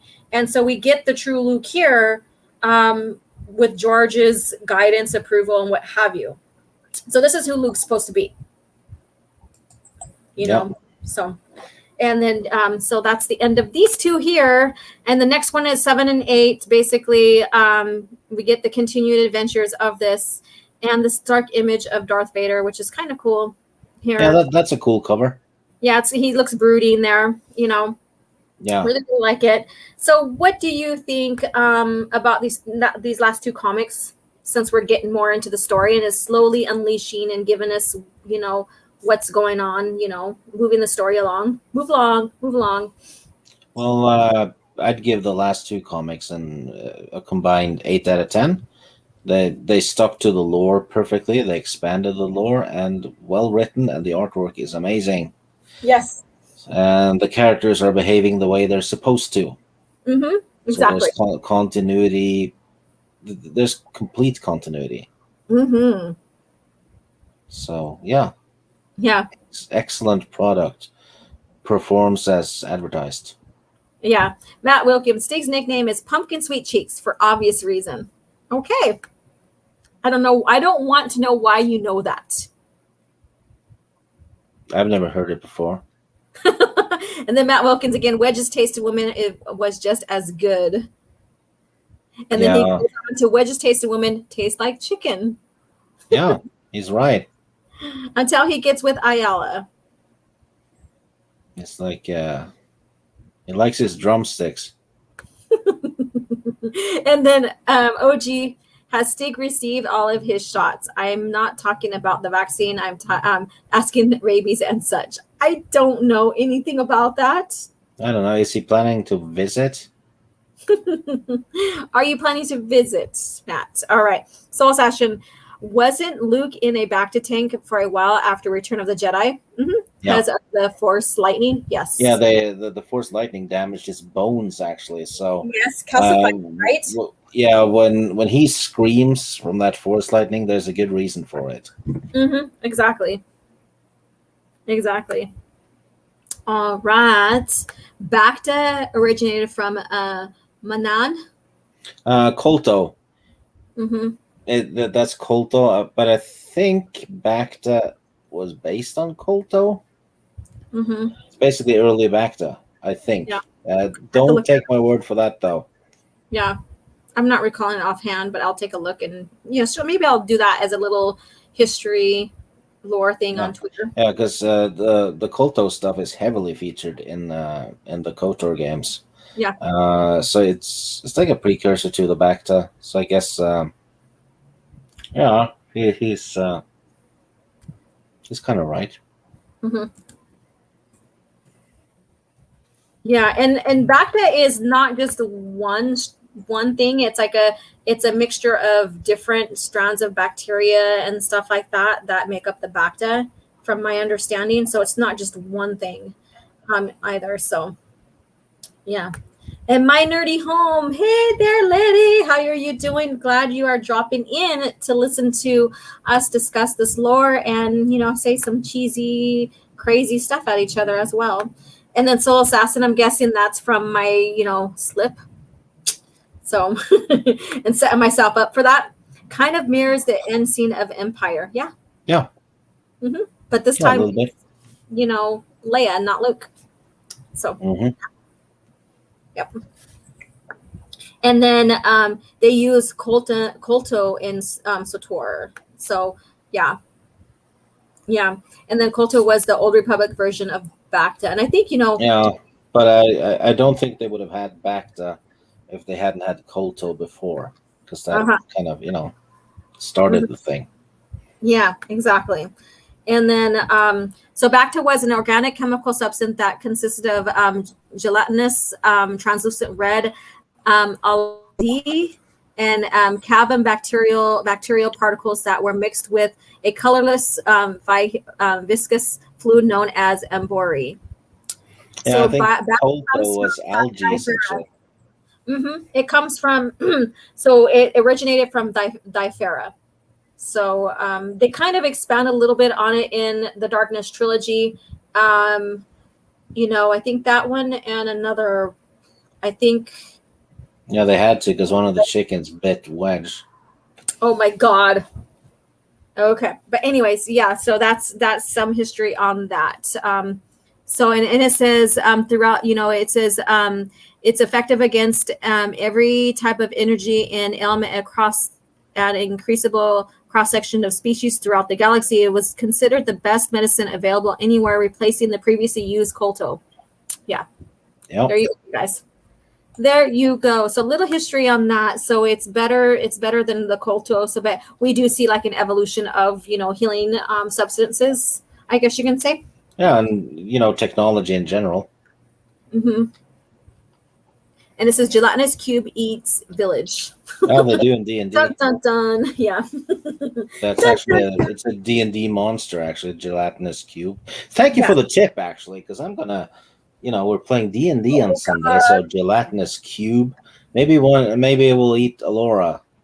No, I don't want it to eat me. No, Alora getting eaten by the blob. The blob. Yeah. Yes, I play D&D, and Stig is our DM. So that's very fun. If you can only imagine what we go through there, but he is great at it, and I'm rather new to the D&D, so it's been a great adventure for me as well. I've been enjoying it. They're all still alive, which is shocking, given that it's D&D. Close call for Alora last time, I think. Yes, I was near death. Like I was near death, and yeah, but I survived. So this is now okay. Now it's just getting kinky. Because of the chicken? I don't know. All right, you guys. So we are now coming to a conclusion here. Thank you guys so much for coming in and participating in Coffee Chat. Love doing this with you guys every Thursday morning, unless noted otherwise. Love having Stig as a co-host as well. This is a great adventure with you guys covering the lore, no matter if it's through the comics or what have you. Yes, and so Stig did give his rating and what he thought. His thoughts about the progression of these comics here. I've been enjoying them as well. And so I haven't announced when we're going to do the review yet for the literature review, which is we're currently reading Labyrinth of Evil. Yeah. So I would, if you still have a chance to pick it up and start reading, great book. A lot of tie-ins between the movies and the EU. It is the prequel to Revenge of the Sith. Yeah, it actually says so on the hardcover. The prequel to Revenge of the Sith. And then if you watch Revenge of the Sith and you've read the book, you'll notice, they're referencing the book. Yes. So how could it not be canon? Exactly. And anything that's tied to it, like the EU, it's tied together somehow, some way, shape, or form. And so, yes, everything is a history. It's canon, what have you. And if you want to learn more about canon, go ahead and go to Open Airlock Policy's channel and listen to his video about canon. Yes. Open Airlock Policy. He's doing like a documentary. Yes. And I think it's going to be several parts, but the first one is out. And he nailed it. And I hope everyone watching can read, can post a link to that one on Twitter, because it's he did a tremendously good job with it. Yes, exactly. He doesn't very informative. Yeah, he doesn't just only refer to Star Wars. He does other IPs like Star Trek and stuff in the comparison and in the study and his research. So very good, very informative. Of course, something I've always known when it comes to canon, only the creator and their team, or his guidance and stuff like that are the ones that create the canon. Anybody else that comes in after the fact is not and doesn't, and that means the lore is not canon. But he covers that very well. So he had a good line in it. He said, canon is not announced, it's established. Which is what Disney failed to do. Yeah, announcing it doesn't mean it's canon whatsoever. So, and you need to earn it. It needs to be canon. It needs to fit. Yes, exactly. Exactly. So go ahead and check out Open Airlock Policy. And I am on his channel tomorrow night. And we are going to talk about Star Wars, EU, what's going on today, and all that. So come and join me and Tim and maybe possible other people that he's going to have on with us, and for a great discussion as well. And then let's see here. I have nothing going on yet, although I am still slowly putting together my compare and contrast between Rogue One and Dark Forces. So stay tuned. After I graduate, I'll start fully working and putting that video together. I think it's going to be a long one. I keep on discovering new things, but it is what it is. So once I graduate, then the channel will pick up more. So thank you guys for remaining with me in the slow times. And I hope you enjoy the content when we start picking up a little more often. So you guys have a good day, rest of your day. Stig, where can they find you? I know you gave an explanation, but go ahead and say that again. I've gone into exile in my hermit home with tons of books. So I got rid of my Twitter. Maybe I'll be back in the future sometime. I don't know. But for now, I just want a lot of peace and quiet because, everyone watching knows that Twitter's a shithole. So I was like, I'm wasting too much time on this. Yeah. I could be doing something that's way more fun. So and I didn't get rid of the videos on my channel. I hid them or something, whatever the option was. So it's gone. So I don't have that hanging over me either. So I'm in exile.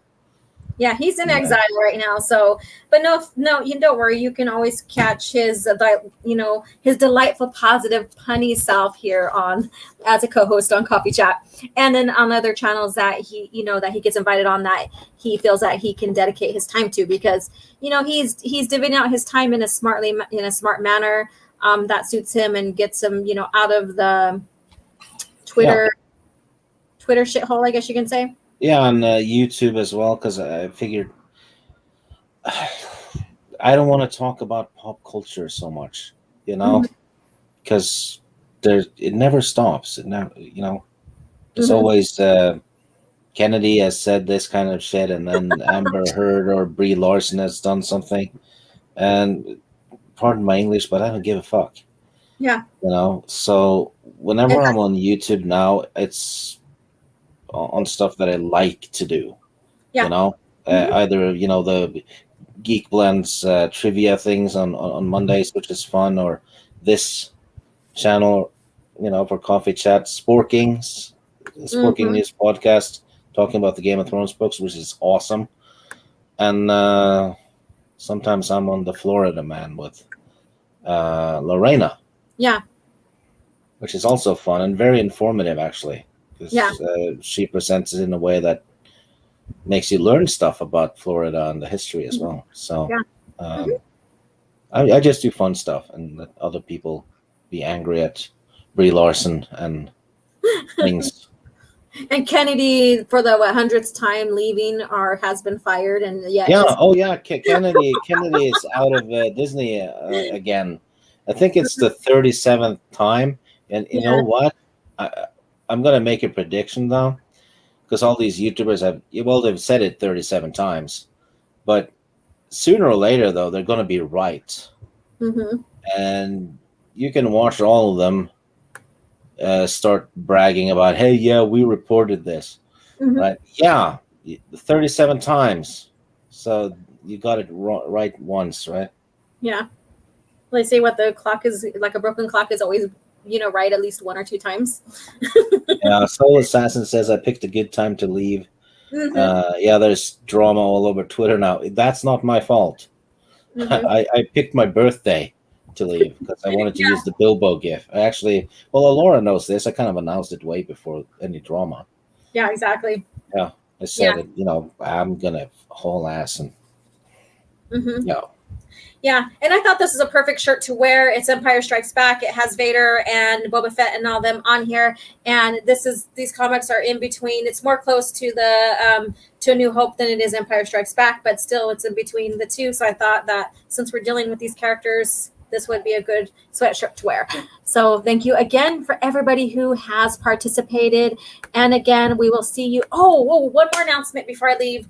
This Sunday, 3 p.m. Pacific Standard Time, I am going to have Mark, or the Gospel According to Mark with a C, Talking EU, on Talking EU. So another live Talking EU session. And so we'll discuss the three main heroes of the OT and going on past the PT and all that good stuff. So stay tuned and come and join in for that as well. So you guys have a great day, and may the Force be with you.